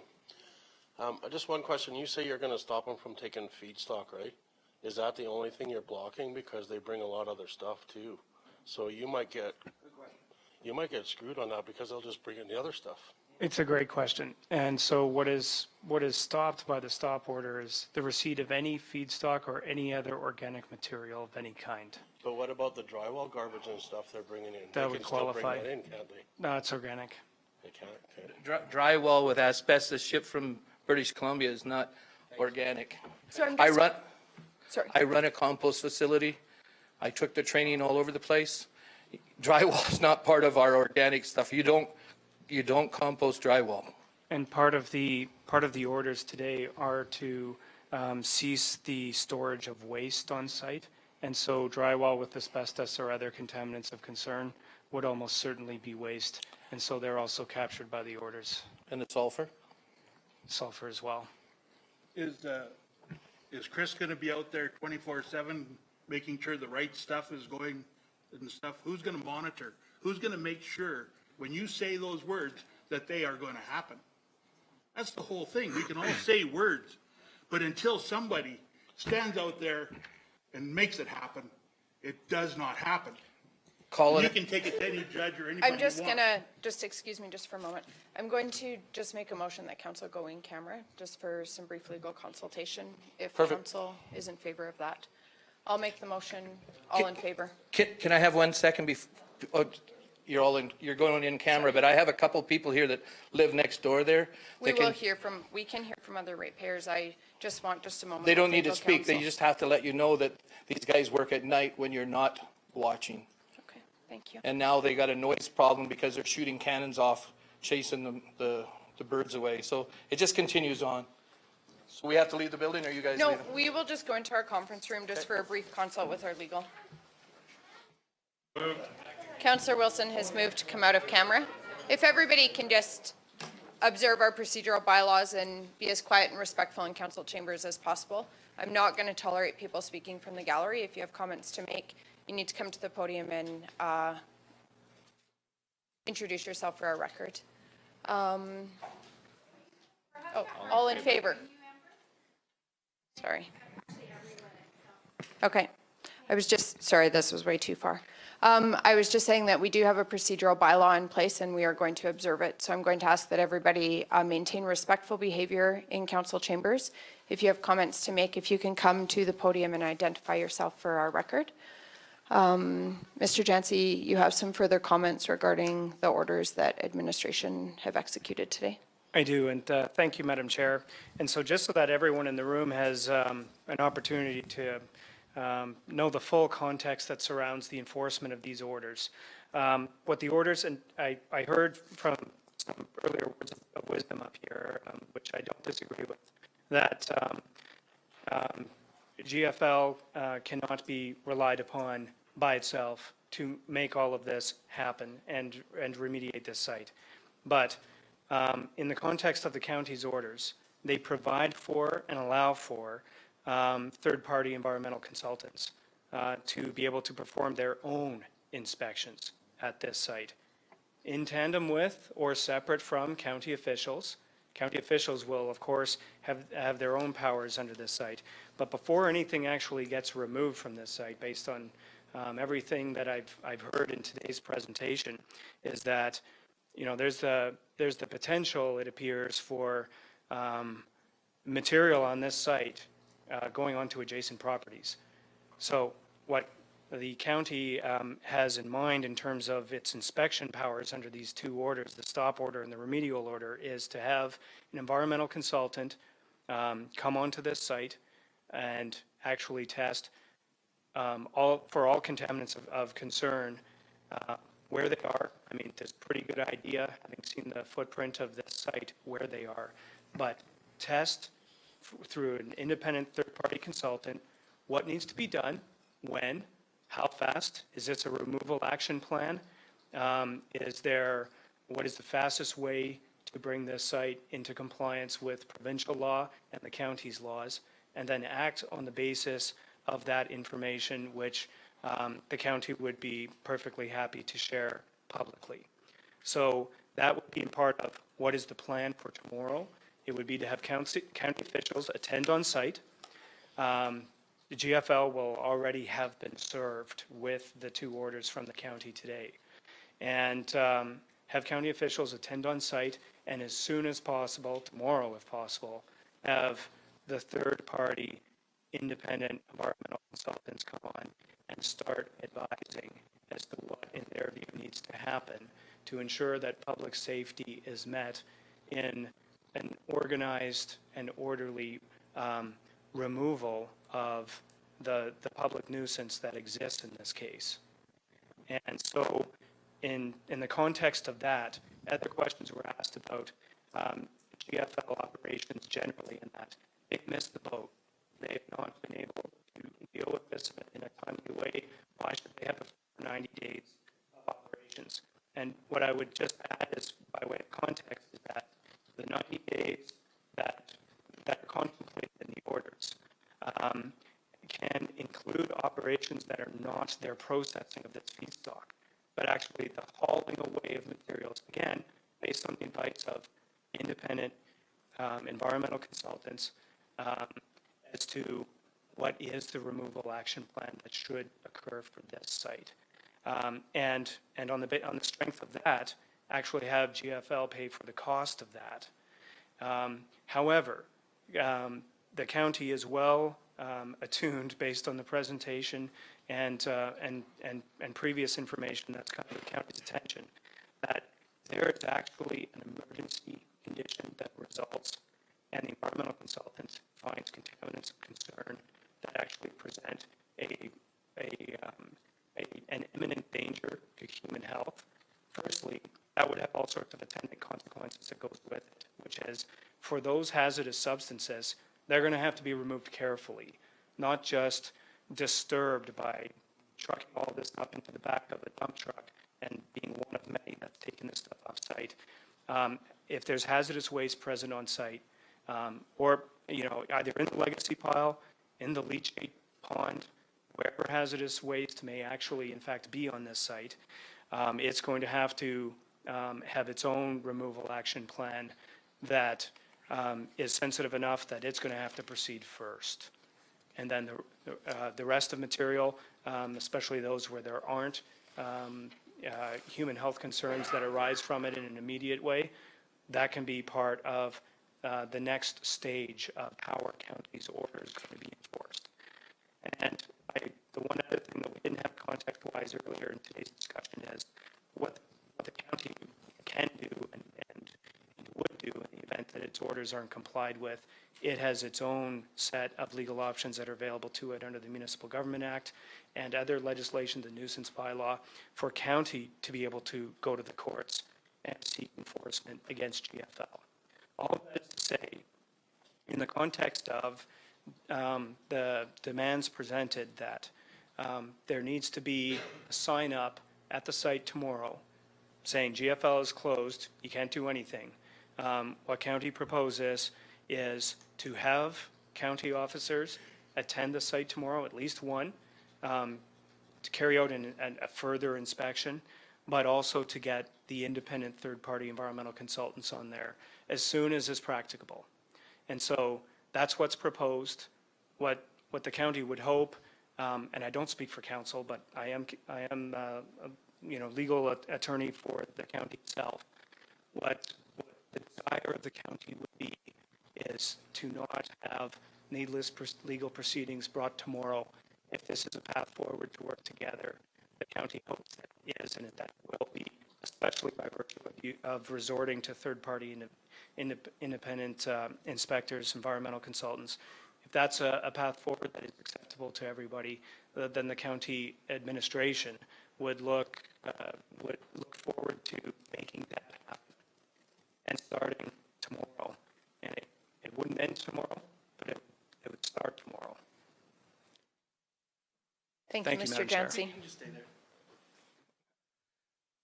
We're not going to go in camera, so I'm just going to ask these guys, is that good enough for you? It makes me feel good. If that's what they're going to do, it's showing us this time they're serious. If they're getting that third party in, I think that's what we need, is have them to tell us that we're safe. If they're not safe, sounds like they're stepping up and going to do everything we need. Is that okay with you guys? Well, then what happens if they find hazardous materials on site? Airborne, that can be airborne? So if I can speak to that, under the MGA, under section 550 and 551, the county has special authorities when there's imminent public danger or an emergency situation. At this point, we do not have evidence for that. There's conjecture and things that we need to investigate. The remedial order gives us the authority to do these investigations that we were not able to do without the remedial order. That's why we're not just issuing a stop order. We need the remedial order so that we can have staff or contracted staff be on site and perform some of this testing in an objective manner that we can trust. If that's identified, that will be treated as an emergency. Okay, so then it could affect adjacent landowners. I'm not an expert on public emergencies, and neither is actually our current county staff, so that's why we will need to contract somebody that specializes in those types of things. So depending on what is discovered, we will be acting on that. And we take that is one of the highest priorities for me, is the safety of all of the people in this room and the safety of our water supply, the safety for your kids. I take that very seriously. Yeah, I was just curious about the cleanup. That is something that hazardous that. Yeah, and if it's airborne and it has been in the past. Just a note for public record clarification. We did have public health attend council following the asbestos testing. I don't actually have it with me today, but we did have reassurance from public health, and I believe the correspondence went to NAP as well regarding the health impacts of the type of asbestos that was found in those testing samples. I can only speak to that. And what we were told as a council was that that did not present a public health risk at that time. Certainly, though, if further things are discovered throughout this testing that we can do through the remedial order, there will be action taken based on that testing. You have my word on that.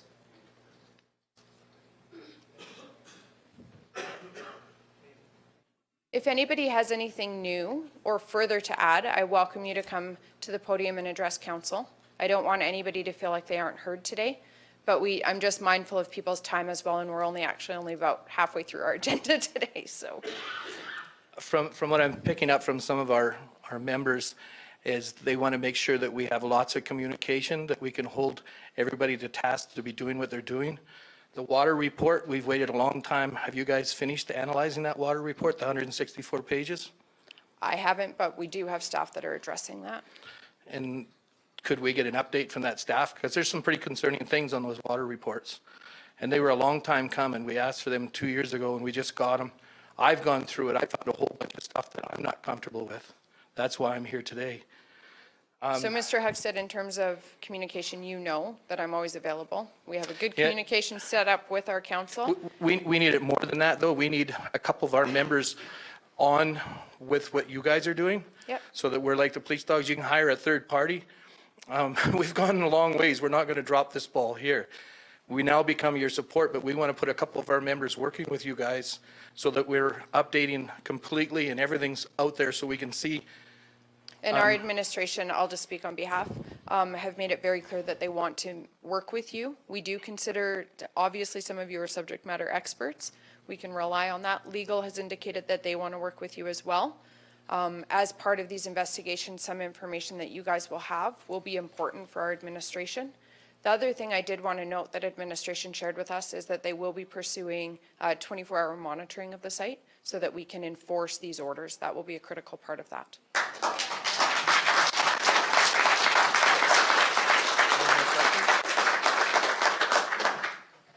So I guess I'm asking you guys, you're all right to let this go?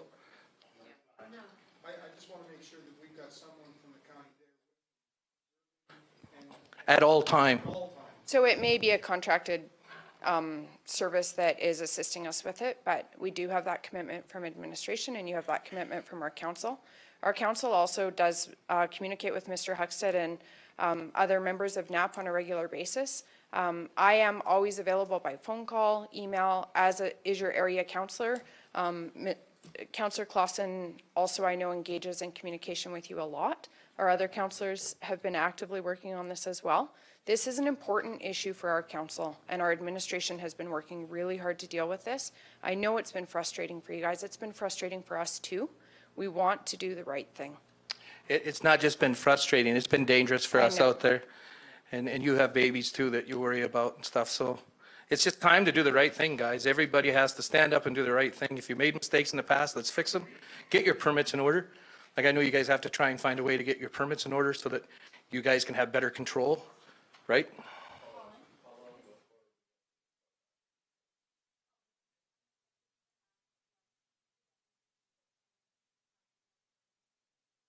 Yeah, that's a big question, practical timing. Like, I want it tomorrow. So council said tomorrow. The realities of employing people and our administrative I capacity. know people. So it's July 2nd. And we would welcome referrals. Of course, you know that. Administration, is there any timeline? So it's the first thing I'll be doing. It is 5 o'clock today, so it probably will start tomorrow morning. That whole process itself. So I missed that first part, sorry. so it is 5 o'clock right now. So a lot of places are closed, but Yeah, it I will understand start that. tomorrow for sure. First thing on my list. Okay, and can you give us when you do find a potential, can you let us know who it is so that we can make sure that we're happy with who that is? For Not, sure. not that we have to give you our blessing, but there's been a lot of strange stuff that has happened. Like, you get charged or investigated for arson once and see how much your spidey senses go. Yes, for sure. I do understand that, and communication will be a key factor between NAP and administration. Perfect. And our next council meeting is July 16th, so council will be looking to administration to provide an update to council at that time. And of course, we'll be sharing that with your group as well. There will be interim updates prior to that, but that's kind of our next official meeting where we officially gather information. And like I said, we are available to communicate. We want to work with you guys. If you could just come to the microphone. Another Colin. Colin McGovern here. Just to clarify, because I think we're on the right track, we're gonna have the gates are shut tomorrow. There's no operation. They're gonna find an independent third-party contractor come in and do the evaluations, and at that point there will be a remediation plan, and we'll move forward at that point. But they're not turning the wheel in there until the end of this third-party contractor, environmental, coming in. So the two orders today, they do provide for the ceasing of bringing anything new onto the site. They don't actually stop processing tomorrow, but what county officials would do tomorrow is attend and have GFL understand, we're going to have independent third-party consultants coming on site here. You're going to make this happen. GFL. And so in light of that, there will be no more accumulation of waste on this site. And until the third-party consultant comes on and decides what to do, if GFL does not work with the county in an agreeable way in terms of not processing further material, if that is something that the independent third-party consultant says that shouldn't be happening right now, then the county at that point has to look at all of the legal avenues of recourse available to them, including going to court if needs be. Okay, so the other thing being is, one of the issues has always been what is coming in on those trucks. So you're saying feedstock, we know that, and they're gonna stop that. Can we say they stop anything coming in at this point, period? Yes. So no waste, no feedstock, no other organics. Thank you.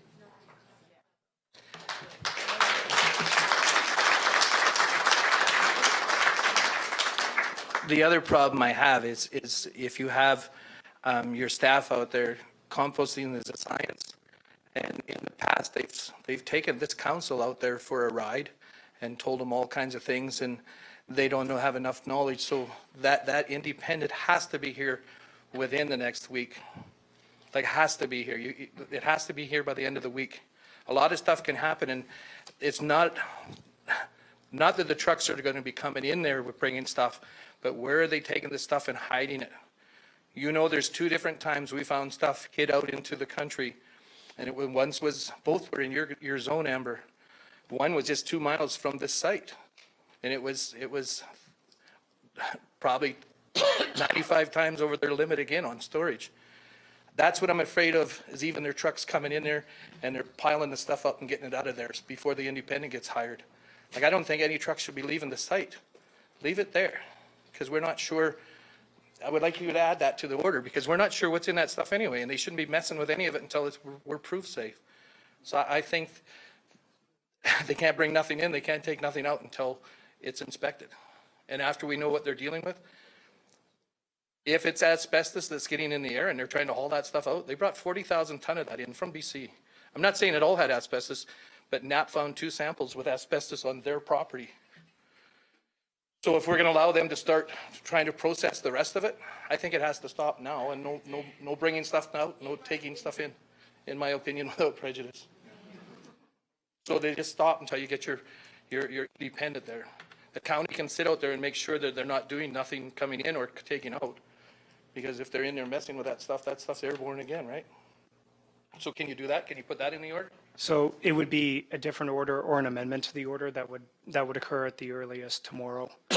And so I don't have instructions in that regard, but as far as the removal goes, as far as removal goes generally, that's actually in everybody's interest, so long as it's not being removed and deposited elsewhere in the county. That's what happened twice.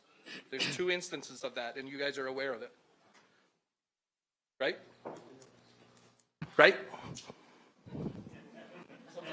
I would like somebody just to say, yes, we're aware that twice stuff got hauled away and deposited in this county.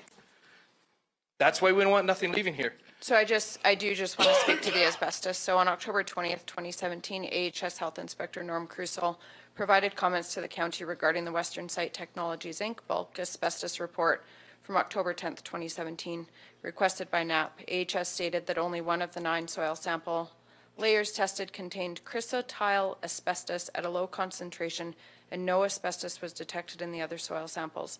Based on this information in the report, AHS did not consider the presence of chrysotile asbestos on the site to be a public health concern.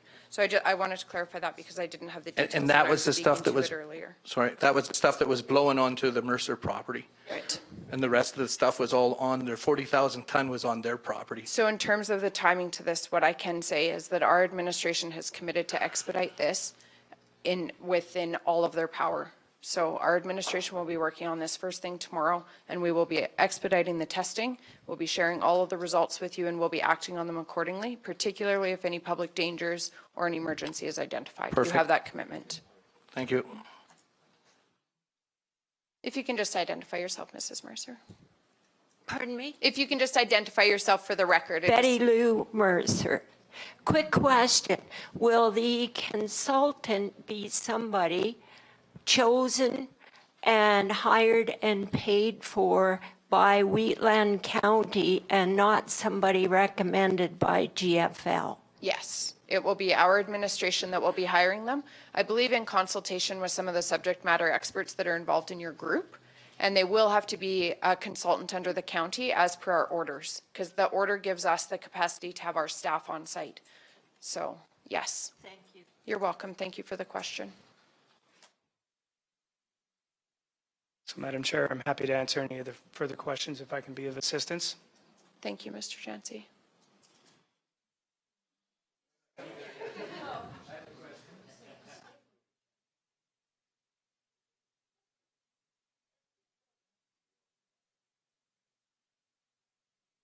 Does anybody else have any further information to share with council or any questions?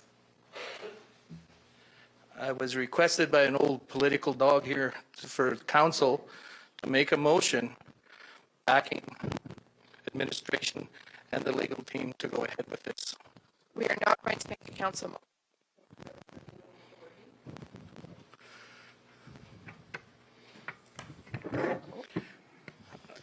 council is not going to make that motion. Based would that on not?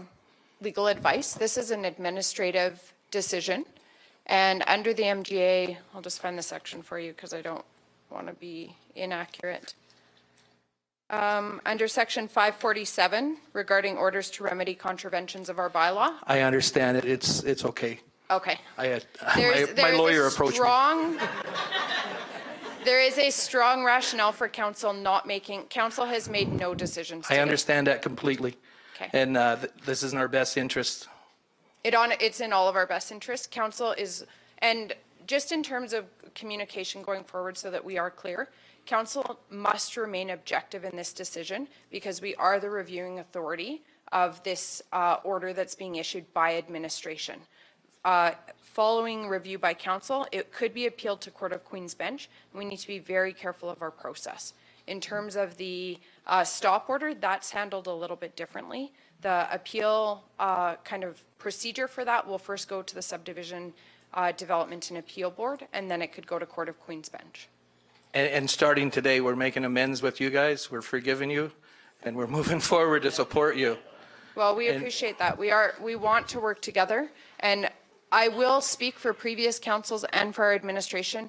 We have pages and pages and pages of actions that this county and previous councils, and including our current council, have worked on. We've been working under the advice of legal counsel, and we honestly have been doing everything that we've been told that we could do.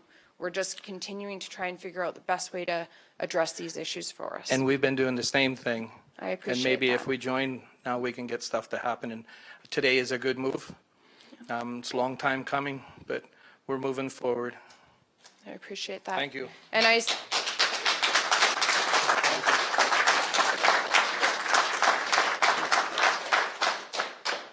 I do sincerely appreciate everybody who's attended council today. I know how busy people's lives are, and I appreciate that you took the time out to come and share your perspective today. Sir? This is Doug McAllister. First off, thank you very much for listening to us, and hopefully we're going to work together as a team. We trust you guys a lot, and we're not begging anymore. We're requesting and asking you big time to help us out. We've had enough of it. I just want to give you a quick reiteration on what happened on the weekend. I had about 35 people at my house, and I was embarrassed, totally embarrassed from the absolute horrific stench that came, not to mention the flies, and it was disgusting. I was ashamed that this is Wheatland County and that you've allowed that to happen out there. So that for sure. The other concern I really have is GFL, they seem to be bullies. We've heard some stories, they're factual. My concern is this. Are they going to allow you guys on site? Or they got the power to keep you off site? Because I've heard tell that they're not letting anybody on the site. I have some concerns there. Can anybody address that? Madam Chair, I can if you wish. That you would do a better job than I will. And so to answer the question, now that the orders have been issued, the county officials have a right to be on site to perform inspections to ensure that the orders are being fully complied with. And so if GFL does not allow that to happen, they do so at their legal peril. Perfect. Thank you.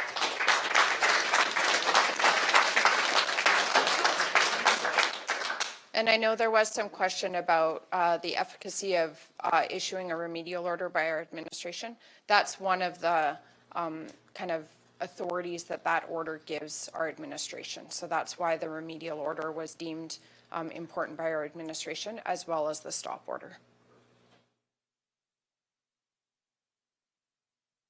Are there any further questions? Sure.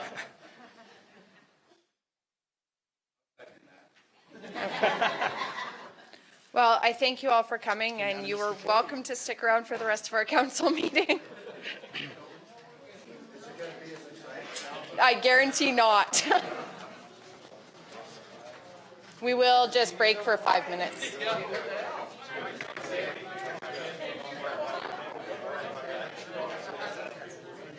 Report was circulated as part of the package. Good evening, everyone. My reports for council, June 4th council meeting, June 6th CMRB joint land use. Tom and I went to that. CAO interviews. Glenn had talked about the WRC meeting in Rocky Ford. Just a note, when I was at the CMRB water workshop on the 27th at Cochrane Ranch House, Kevin Wilkinson, who happens to be the regional approvals manager, was there. I asked him the question about basin transfers and watersheds. Their view on it is sub-basin. So anything within that basin is okay. He did say that you're going from groundwater to surface water. Those groundwater well rights do not change over. So we have to, which we already knew that. So it's really good that information that way. I found that out. So. Excellent. And he's the guy that does that. Attended, Strathmore Indigenous Peoples Day. Tom did a short speech. I have it on video if anybody wants to see it. It was really well attended. So that's it. I move my report as read. Any questions for Councillor Clausen? All in favor? Motion carried. Division 7 Councillor report. Yeah, it's on the server, and I don't think there's anything, I'm not going to go into anything other than the one there, June 11th, for the landowner meeting at Dallam. That's the one that I have on here for a request from council under Mike's report. Okay. Mike may not like it, but I'm going to make the request anyways. Other than I've got a request here for approval to attend the Alberta Care Directors Zone meeting in Peace River. And I'm taking, there's some good sessions there on composting, actually, that I wanted to hear. Yeah. But I'm also taking a recommendation, or I'm working right now. I'm trying to get this out of my head, trying to think around this now. I'm working on a letter that's going to our Alberta Care Board to be vetted and then sent on to the minister's office, Environment Minister's office, over the land trans stores in our waste transfer sites. Waste transfer sites, and the cost of these trans stores. And there was a program in place years ago that was called the Waste Management Assistance Program, and that's what helped put all them in the first place. They dropped that 7, 8 years ago, so there's no assistance left, and we have reached the life limit of most of our trans stores. They've been repaired, maintained, they've done it, and a lot of it's a big cost. It's a big cost to Wheatland County if we have to replace them all. It's a big cost to Drumheller Solid Waste. It doesn't matter who replaces them, it's going to cost us money.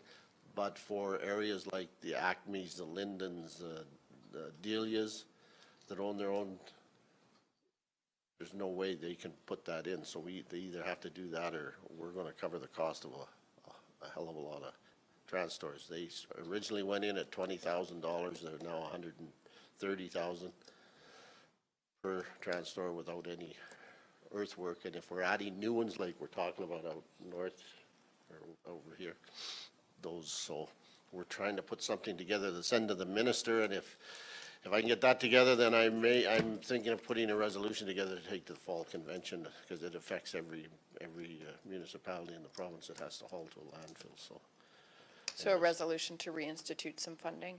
Yeah, so I'm putting something together for the zone meeting, or the meeting up in Peace River, I guess it is, so. Perfect. Anyways, that's why so it's just a recommendation for my attendance at that for 3 days. Does somebody want to move approval? I'll move the approval. Any discussion? All in favor? Motion is carried. And with that, I'll move my report. Any questions? All in favor? Motion carried. Corporate and Financial Services report.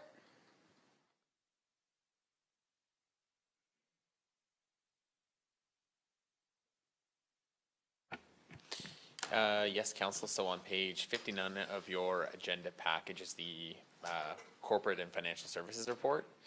Not too much to mention this month. The tax deadline is today.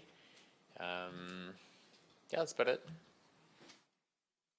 Great, thank you. Are there any questions regarding the report? Yes, how's the first week on the job? I'm sorry to say in my report, congratulations, but. Oh, thanks. It's been good. So far, so good. A motion to approve the Corporate and Financial Services report. I'll move. Deputy Reeve Kester has moved. All in favor? Motion is carried. There's a request for decision regarding transfer custody of archival and historical records. Yes, Council. So in your agenda package, there is an RFD put forward for transferring of archival records. So what those records are records that the county has inherited from various previous municipalities.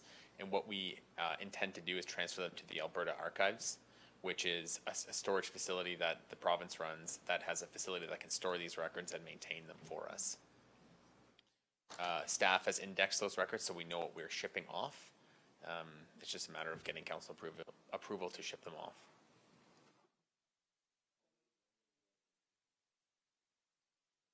Councillor Bigger beat you to it. Councillor Bigger has moved the RFD as presented. Any questions or discussion? I'll come back. You get a turn next. Any questions or discussion? All in favor? Motion is carried. Community and Development Services report. Yes, Council. So in your agenda package is the Community and Development Services report. Any questions regarding the report? If not, a motion to approve. All in favor? Motion is approved. Oh my, it's been a long day. Transportation and Agricultural Services. Okay. I think I just made up the name of your department. What do you, Transportation and Agriculture, let's go there. I like that. That's perfect. Okay. Good afternoon. The report is in front of you. Just some highlights. We're working on Range Road 245 right now, and the contractor's moving in on Carsla and Capital Works. Mike, I hate to do this because I know it's late, but can you, sometime soon, look into Alberta Transportation and the CP Rail to see, we have bars in Carsland now, the arms, if the whistles, and what we'd have to do to get the whistles stopped in the town, Oh, out at Carsland. the chirping that happens when the. Like the horns go whistle. down? Oh, really? Yeah. Oh, sorry, you're saying the train whistle. The train whistle, Okay. sorry. Yeah, okay. Because you have the bars. Sure, I will look into that. It's been done in a few counties, but I don't know what the process is.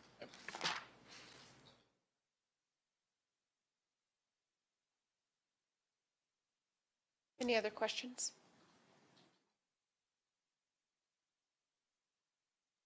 A motion to adopt the report as presented? Councillor Eichert has moved. All in favor? Motion is carried. There's an RFD regarding an access easement agreement. Is regarding the Carsland and District Community Association Agricultural Society for that access. I'll move that the access easement agreement be approved for the Carsland District Community Association and the Ag Society. Councillor Bigger has moved. Any questions or discussion? All in favor? Motion is carried. There's an RFD regarding the Thurn Pit riparian grazing demonstration lease within 342726 west of the 4th.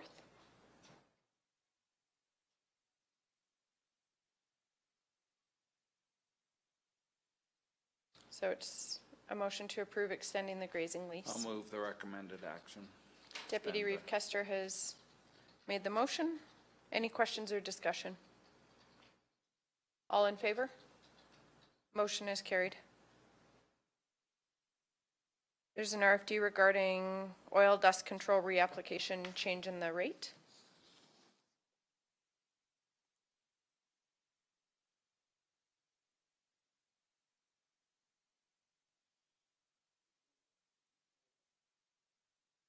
I think it's actually going down, isn't it?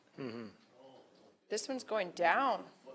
Yeah, so for council's information, this is just a request, something we're looking at to incentivize more dust control in the county. Normally we do a reapplication only on the year past when we pair up dust controls. Just for your information, we have about 112 and we tore up and repacked about 56 of those this year. So almost half, or more than half, I guess, of these dust controls. So some of them will come back to a fairly comparable standard. Some are going to degrade from here on as we open them up. This gives people the option at a reduced cost of reapplying that dust control and a little incentive for them. Any questions or comments? I'll make the motion to approve the recommended.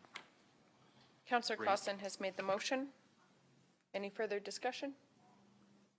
All in favor? Motion is carried. There's an RFD regarding the environmental audit quarterly update.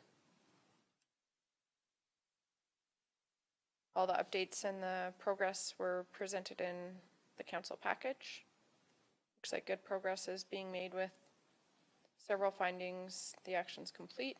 Many are in progress. Some are at the staff aware stage. Entertain a motion to accept as information. Are there any questions or discussion regarding the environmental audit update? All in favor? Motion is carried. There's an RFD regarding the renewal of the gravel stockpile leases. That kind of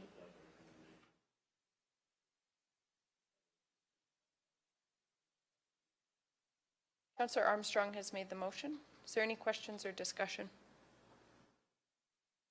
All in favor? Motion is carried. There was an addition to the agenda regarding a request from Councillor Armstrong.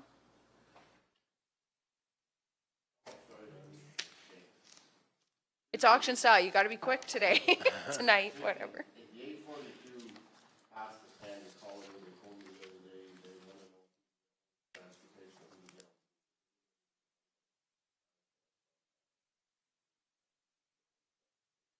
Okay.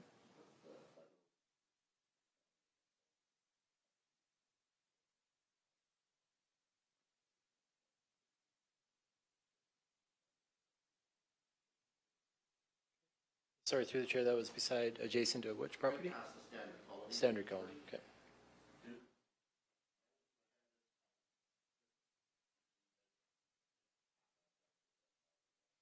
I was at that meeting in Dallam. I need all the help I can get.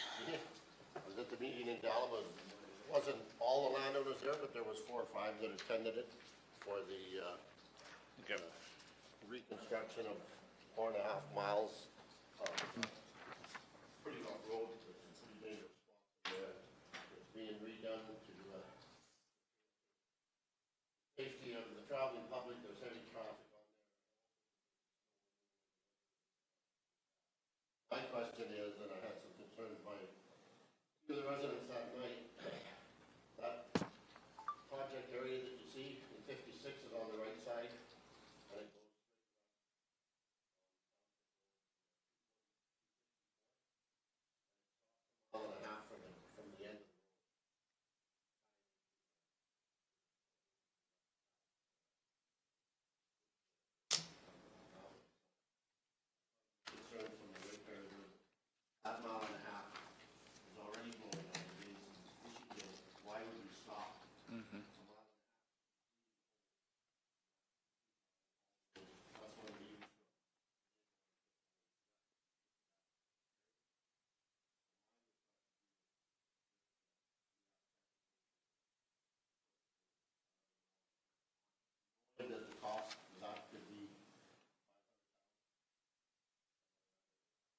Minimal, at a minimum, for sure.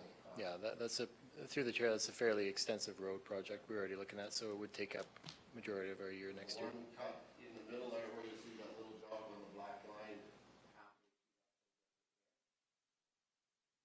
See here, but that's one down the hill with a. Yeah. There's a 7 meter, 6, yeah.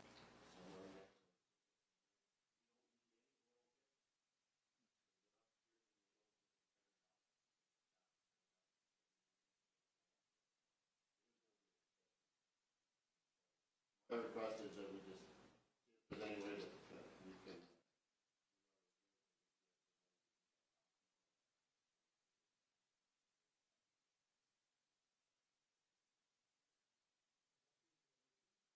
No, yeah. 2020. So through the chair, if I could make a recommendation on this, we are reviewing the road plan in September, like we do every year. I can, because if we are going to be adding these miles, we may likely take off, or we'd have to readjust some of the other 2020 projects here, just to see what we're, and we are looking already at looking at one, or at least one in particular 2020 job that may be able to be move back a little bit. So I'd ask that we readdress this in September here. We've had the landowner meeting. We would just have a follow-up conversation with these folks. But the design is already completed on this, so it's not a huge undertaking. For sure, for sure. Okay. Perfect. Okay, I'll add on the list though. Thank you for that. I think that concludes our transportation stuff. Unless, did you say you had 2 things, Ben? Did you say you had 2 things, Ben? That was it? Okay, perfect. Protective Services report. Good late afternoon. Good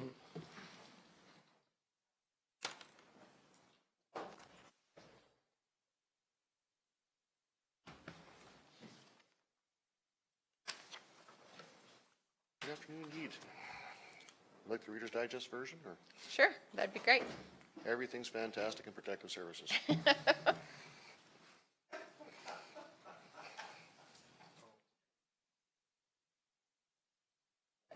Are there any questions regarding Protective Services? Hi. Hi. I have a request, if I could. I'm still not sure if you could find out and maybe put in writing exactly what Carsland first responders can do and what they're willing to go out there to do. Like, I don't understand it all. And it seems like it may be changed, or I just want to know exactly, as it is now, what the first responders out of Carsland are willing, what kind of calls they're willing to go to. Okay, are we referring to fire, medical, or all? No, first responders, like, so medical, sorry. Medical. They are currently responding to what are referred to as Charlie Delta and Echo calls. So about 900 different variants of the 1,800 that they could attend for medical calls. Is there anything that you can give me? And I think so I'm getting, residents are wondering, and comments, and like, they're expecting them to be there and then they're not, and things like that. I think we really need to know, if you could get it detailed for me better, I would really appreciate it. And also, what area do the first responders go to? Anywhere within the Carsland district, or anywhere within the county, or anywhere we have a mutual aid agreement with. Do we have a mutual aid agreement with Vulcan? Yes, we do. So first responders can go to Vulcan? They can, so long as Vulcan requests them. Okay. So if a call came in from the bottom of the river, like within the 2 miles, I should say, would Vulcan has to ask them to come? That is correct. If it's outside our municipal boundaries and we are called to attend, be it somebody doesn't the caller doesn't know exactly where they are geographically. If Carsland responds and they realize it's not within our municipal boundaries, we are obligated to call Vulcan County to let them know that they have been dispatched into their area, and if they wish us to proceed to that call. But we have to notify them because.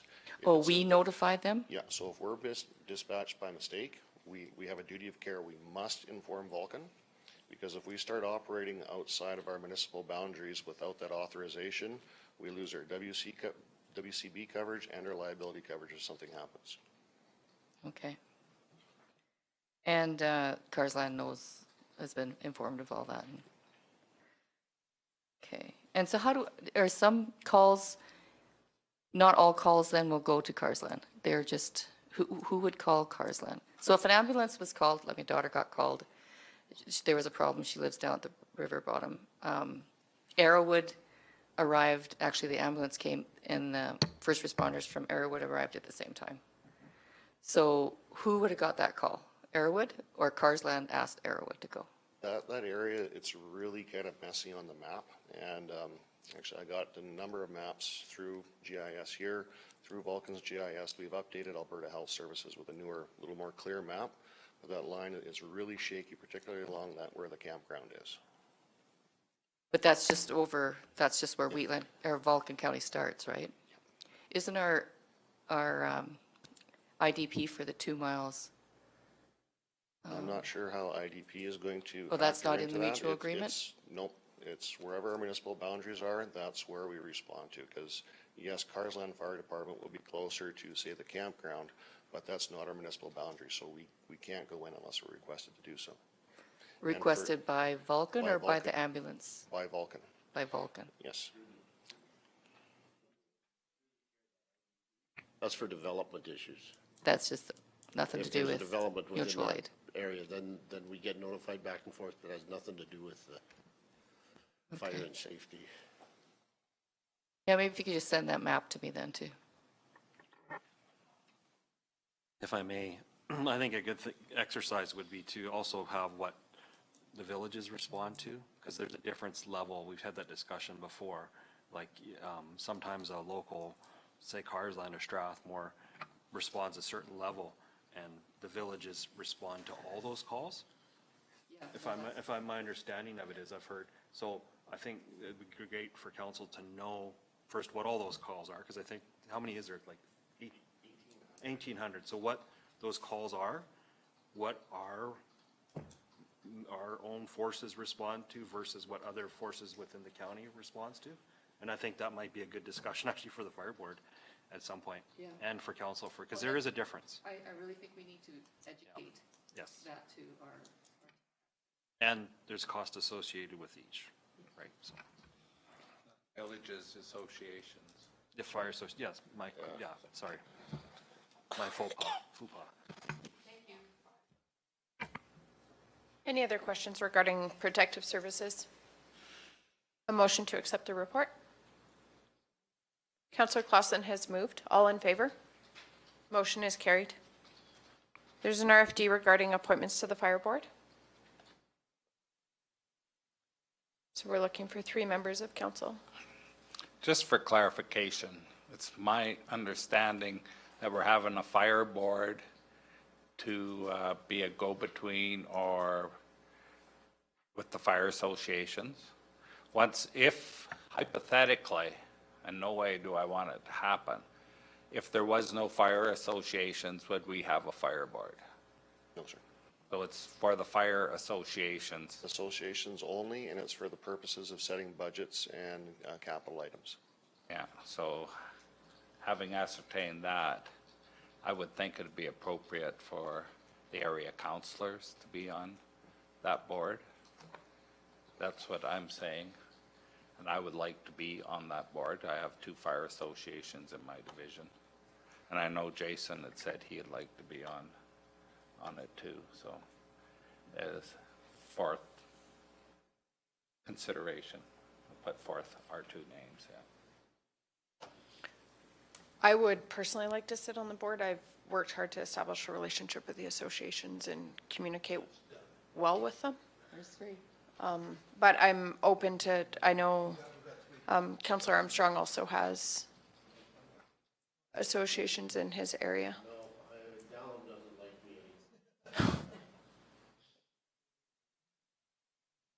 And I would just add fuel to the fire, so to speak. I move that Counselor Reeve Link, Deputy Reeve Kester, and Counselor Wilson go on to the Fire Board, Fire Services Board. That's it. Okay. Questions or discussion?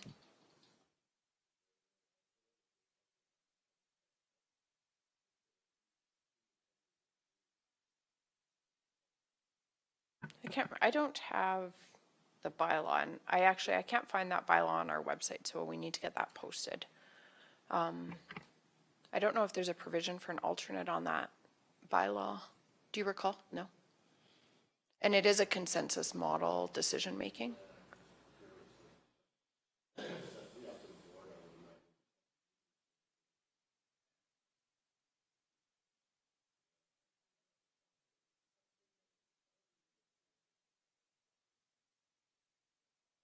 Are you volunteering for the alternate? It's not a council meeting, it's a board meeting. Really bad.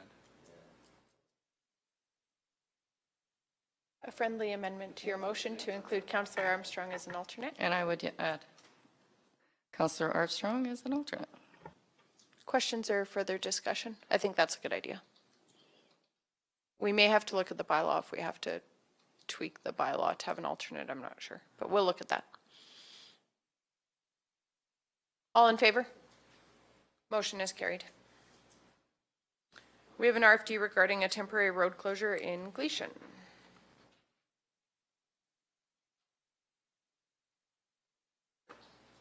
It's for a car show.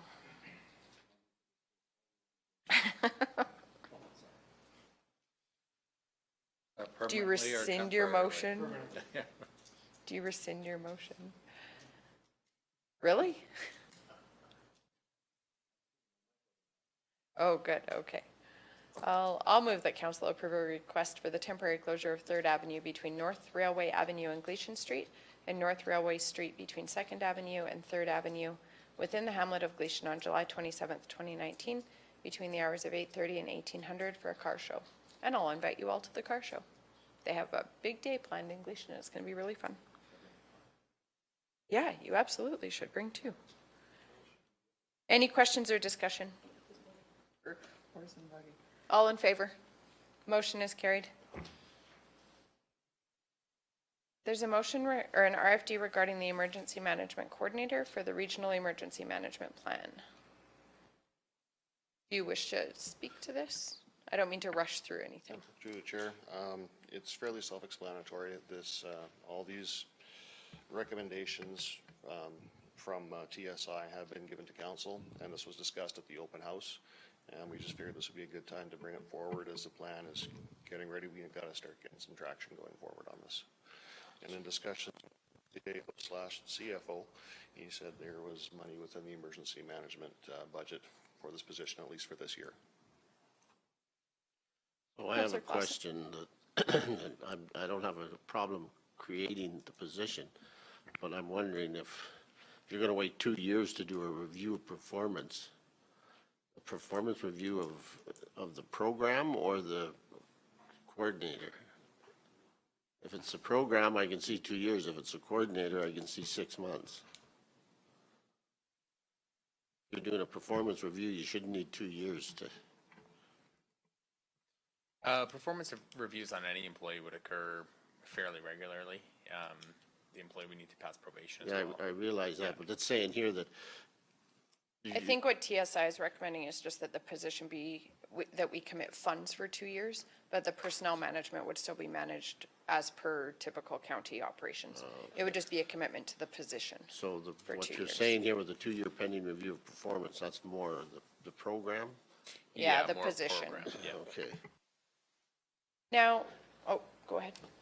And Would you there be also a term first. of reference for this position, or I don't understand what they'd be doing, I guess, more, I understand that there's a list of What would their background have to be in?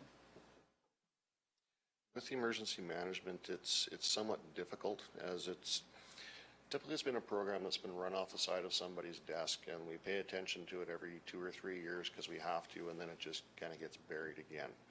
So with this, with the emergency management, when you're looking at staffing models, you're going to have two distinct types. You're going to have people that have experience or people that have paper. Not a lot of in between when you're looking for people to do these types of jobs.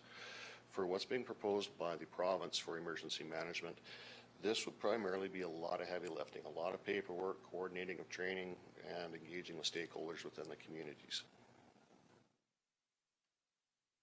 We would be looking ideally for someone that has a minimum of an emergency management certificate or a diploma, or working towards such, and is actually a good communicator that can go out and engage people.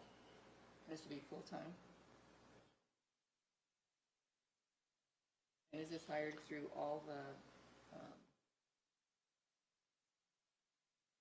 municipalities in the region? Yeah, everybody, all the stakeholders? This would be a shared, we'd be sharing this with the villages. All the hiring of the all the stakeholders. For a regional position such as this, it would behoove us to have input from the villages. Has cost sharing with the town of Strathmore been discussed?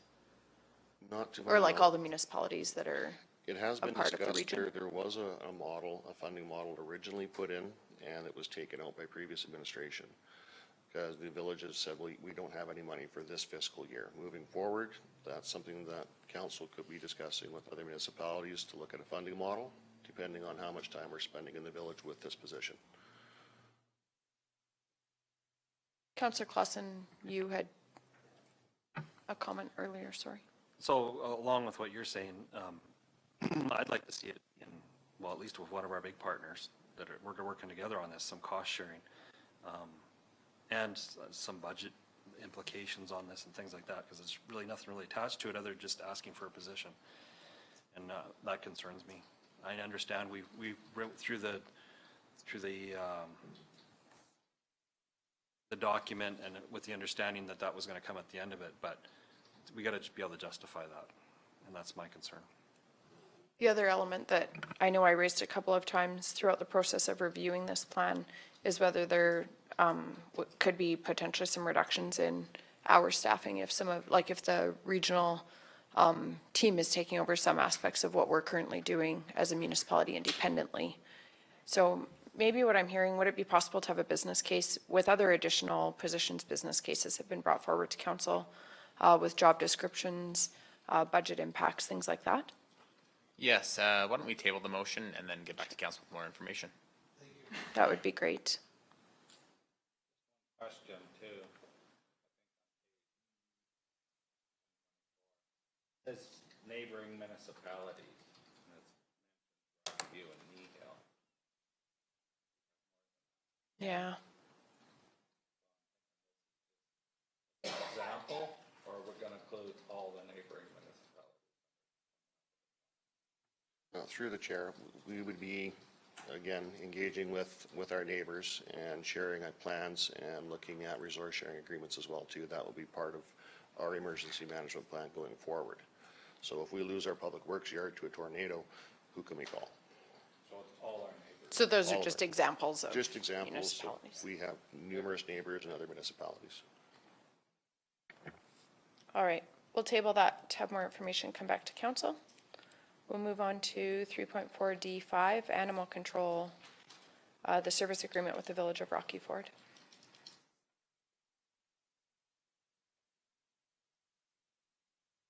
Good afternoon, sort of. Good Evening. afternoon, Madam Chair, members of council. Thank you. Essentially, in the RFD, it's hopefully explanatory. For years, we've had a service agreement with the village with regards to traffic enforcement. There was an incident back earlier in 2019 in January where the village had a concern with a vicious dog that had bitten a bunch of people.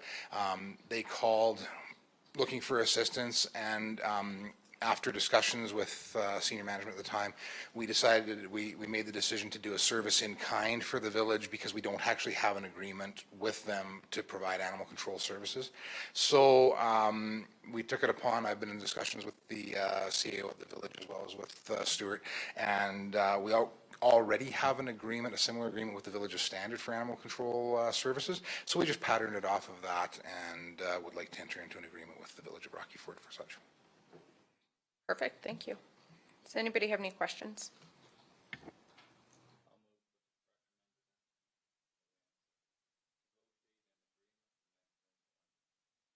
Deputy Reeve Kester has made the motion. Any questions or discussion?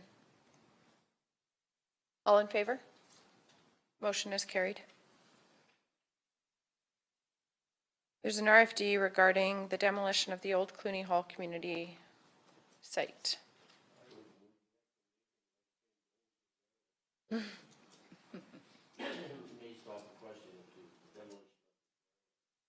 Okay.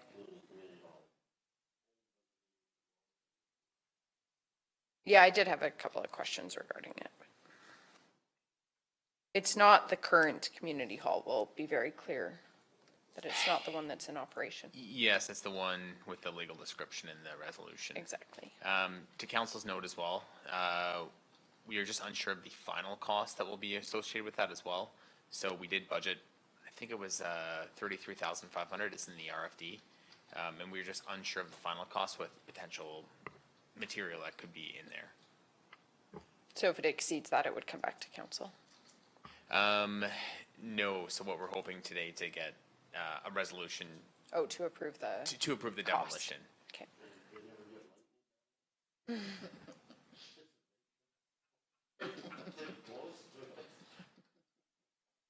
Councillor Armstrong has made the motion. Any further questions or comments? Discussion? All in favor? Motion is carried. There's an RFD regarding our traffic control bylaw.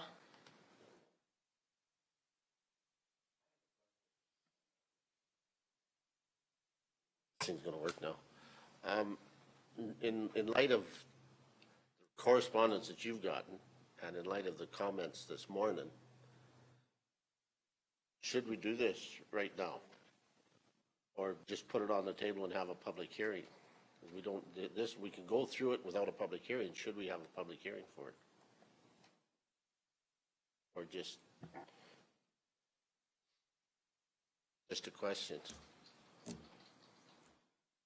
Or at least get more information before we pass it. Well, we can put talked about taking it to first planning and reading on the priorities. table and then put a notice in the paper and see if there's any other concerns out there that we haven't heard. We've got 4 of them already. It would be a good opportunity to get feedback. I put first reading on the table to get it in motion, and then,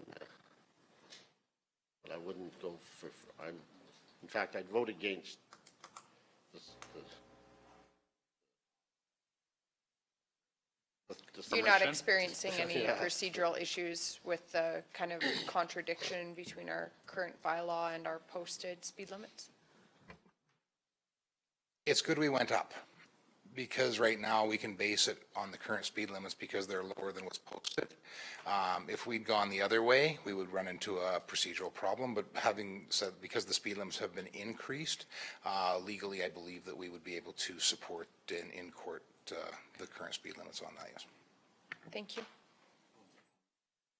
I agree with Ben. I think we should have a public hearing, and during the public hearing, we said we would discuss it more in or in committee, or we could do that discussion in the in-camera, not the in-camera, the public hearing.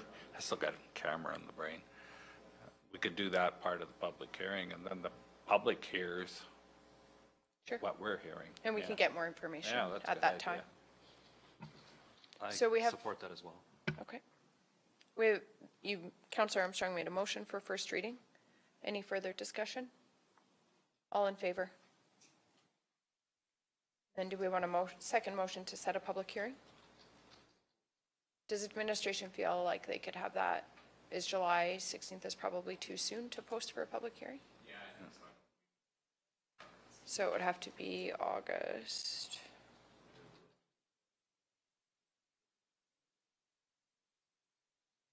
Sorry?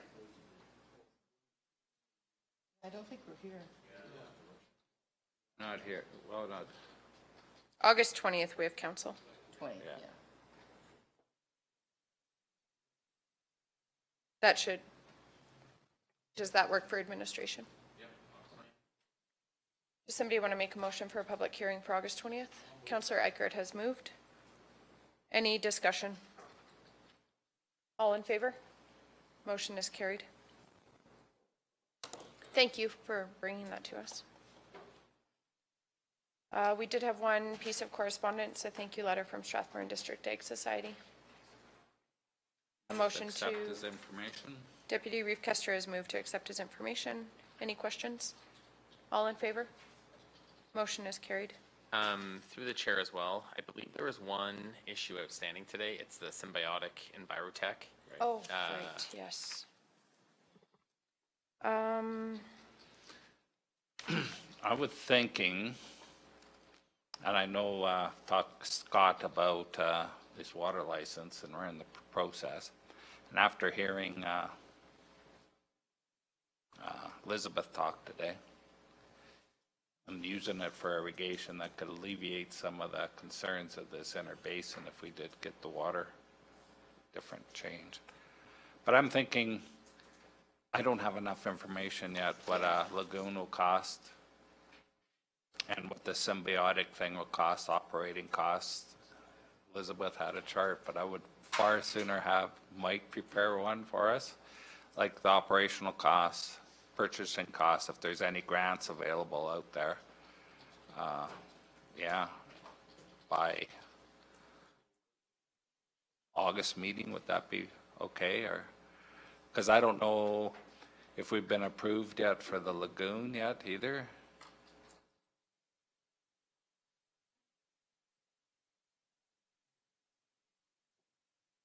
So through the chair, just a bit of an update on that. We did make an application, I guess going even farther back, we made a resolution in council to go with make an application for a lagoon, force main, lift station, and also the option for Symbiotic to lease a portion of that lands for their ecological waste treatment facility. That motion was in November, I think, of last year. Based on that, we made the application for that lagoon. Number escapes me now, around $3.5–4 million, I think is what the full application for it was. That went in. I just followed up last week with the grants coordinator to see if that decision has been made on that funding.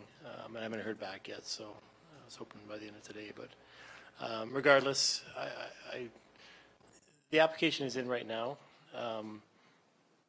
I know it really compromises the application if we have another application come in for it. We've done that already once in the past. We had an application in for this lagoon in 2017, and Symbiotic had made a subsequent application for their system, and it basically stalled everything, and we started from scratch. So we are very far along on this lagoon application.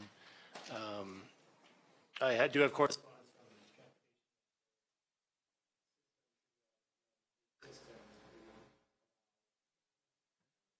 The Symbiotic system wouldn't be eligible at this time for funding, so that would be a full cost under the AMWIP, the wastewater program, as at this time. So my recommendation would be to follow through and see if we do get the funding for the lagoon, because we are so far along. We hopefully are. It should have been decision already right now, so there should be a decision sometime in the very near future, after which we can basically decide where we want to go with that. If we make a request in right now, we've lost all that time and that funding.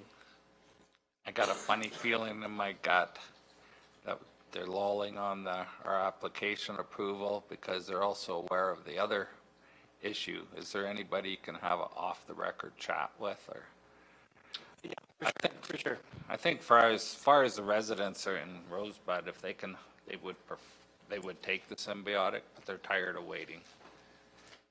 They'll more than welcome the lagoon, but if it's a possibility to have the Symbiotic for qualify for funding, that would, I think, for everybody would be the better thing, if there's a chance. But we don't want to wait another 5 years to get an answer. That's I don't know what's best, but I'd hate to hate to go down the road, say we didn't try either, so just give it some thought if there's off the record. Okay. Councillor Clausen? So they did the pilot program, they did the studies. Alberta Environment Parks has everything they need to approve that system. If they haven't approved it by now, I don't think an application is saying that we're going to use that system is going to help it at all. That's just my take on it. Maybe I'm wrong. Did I hear wrong? It's approved, their study? No, so. Oh, I heard it wrong. What? No, sorry, it's piloted. They haven't got the approval. So through the chair, what they did have approval for was a pilot program. Pilot system, what you see in front of you from May 10th was their results of that pilot. We haven't seen a full application for the actual system to operate. This is a 1/8, a 1/12 program to handle very little wastewater. And we still have requests on the actual full design of this, including off-stream storage, which is a requirement, or off-season storage, which is up to 10 months of wastewater storage, which is a huge amount of, which is basically a lagoon in itself. If they are required to fill that, we haven't seen the water quality-based effluent study. That was a requirement. So there's a lot of outstanding items on this, and that's why I would hate to compromise our application right now. Let's go for the lagoon. Yeah, like I say, it's. Well, I had concerns of underground storage. We irrigate, people at the county irrigate their gardens out of dugouts that is runoff water, not even irrigation water, especially out in that Rosebud, Dellum area. Compromising the expense, is it worth it? I don't know. And here I haven't even heard, I thought it was approved, but that was just a pilot project. That's silly because the pilot program is done. Yeah. No. So we had a motion to accept the symbiotic presentation as information. You have all the motions you need for the lagoon that's already in process. So is council, do we have consensus that we'll accept the stay the course with information where and we be are done with for it. right now? And readdress this if new information, when we have more information. If and when it does get approved, they can tie into the line anywhere and use our lagoon. Okay. Do we have an outstanding legal matter, or was that addressed already for in camera? Was that the, Oh, that is still outstanding, actually. Thank you for reminding me. okay. What was that?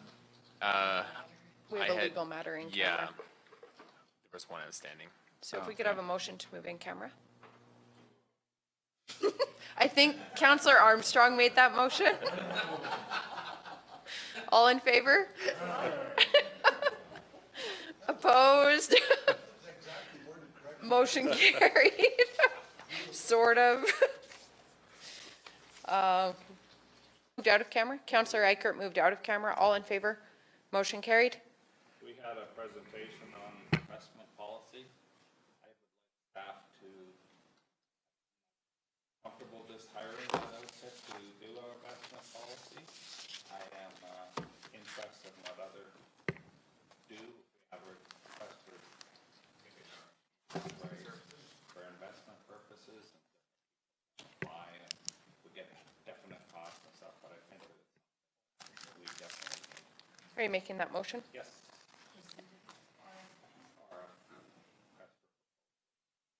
Any questions or discussion regarding the motion?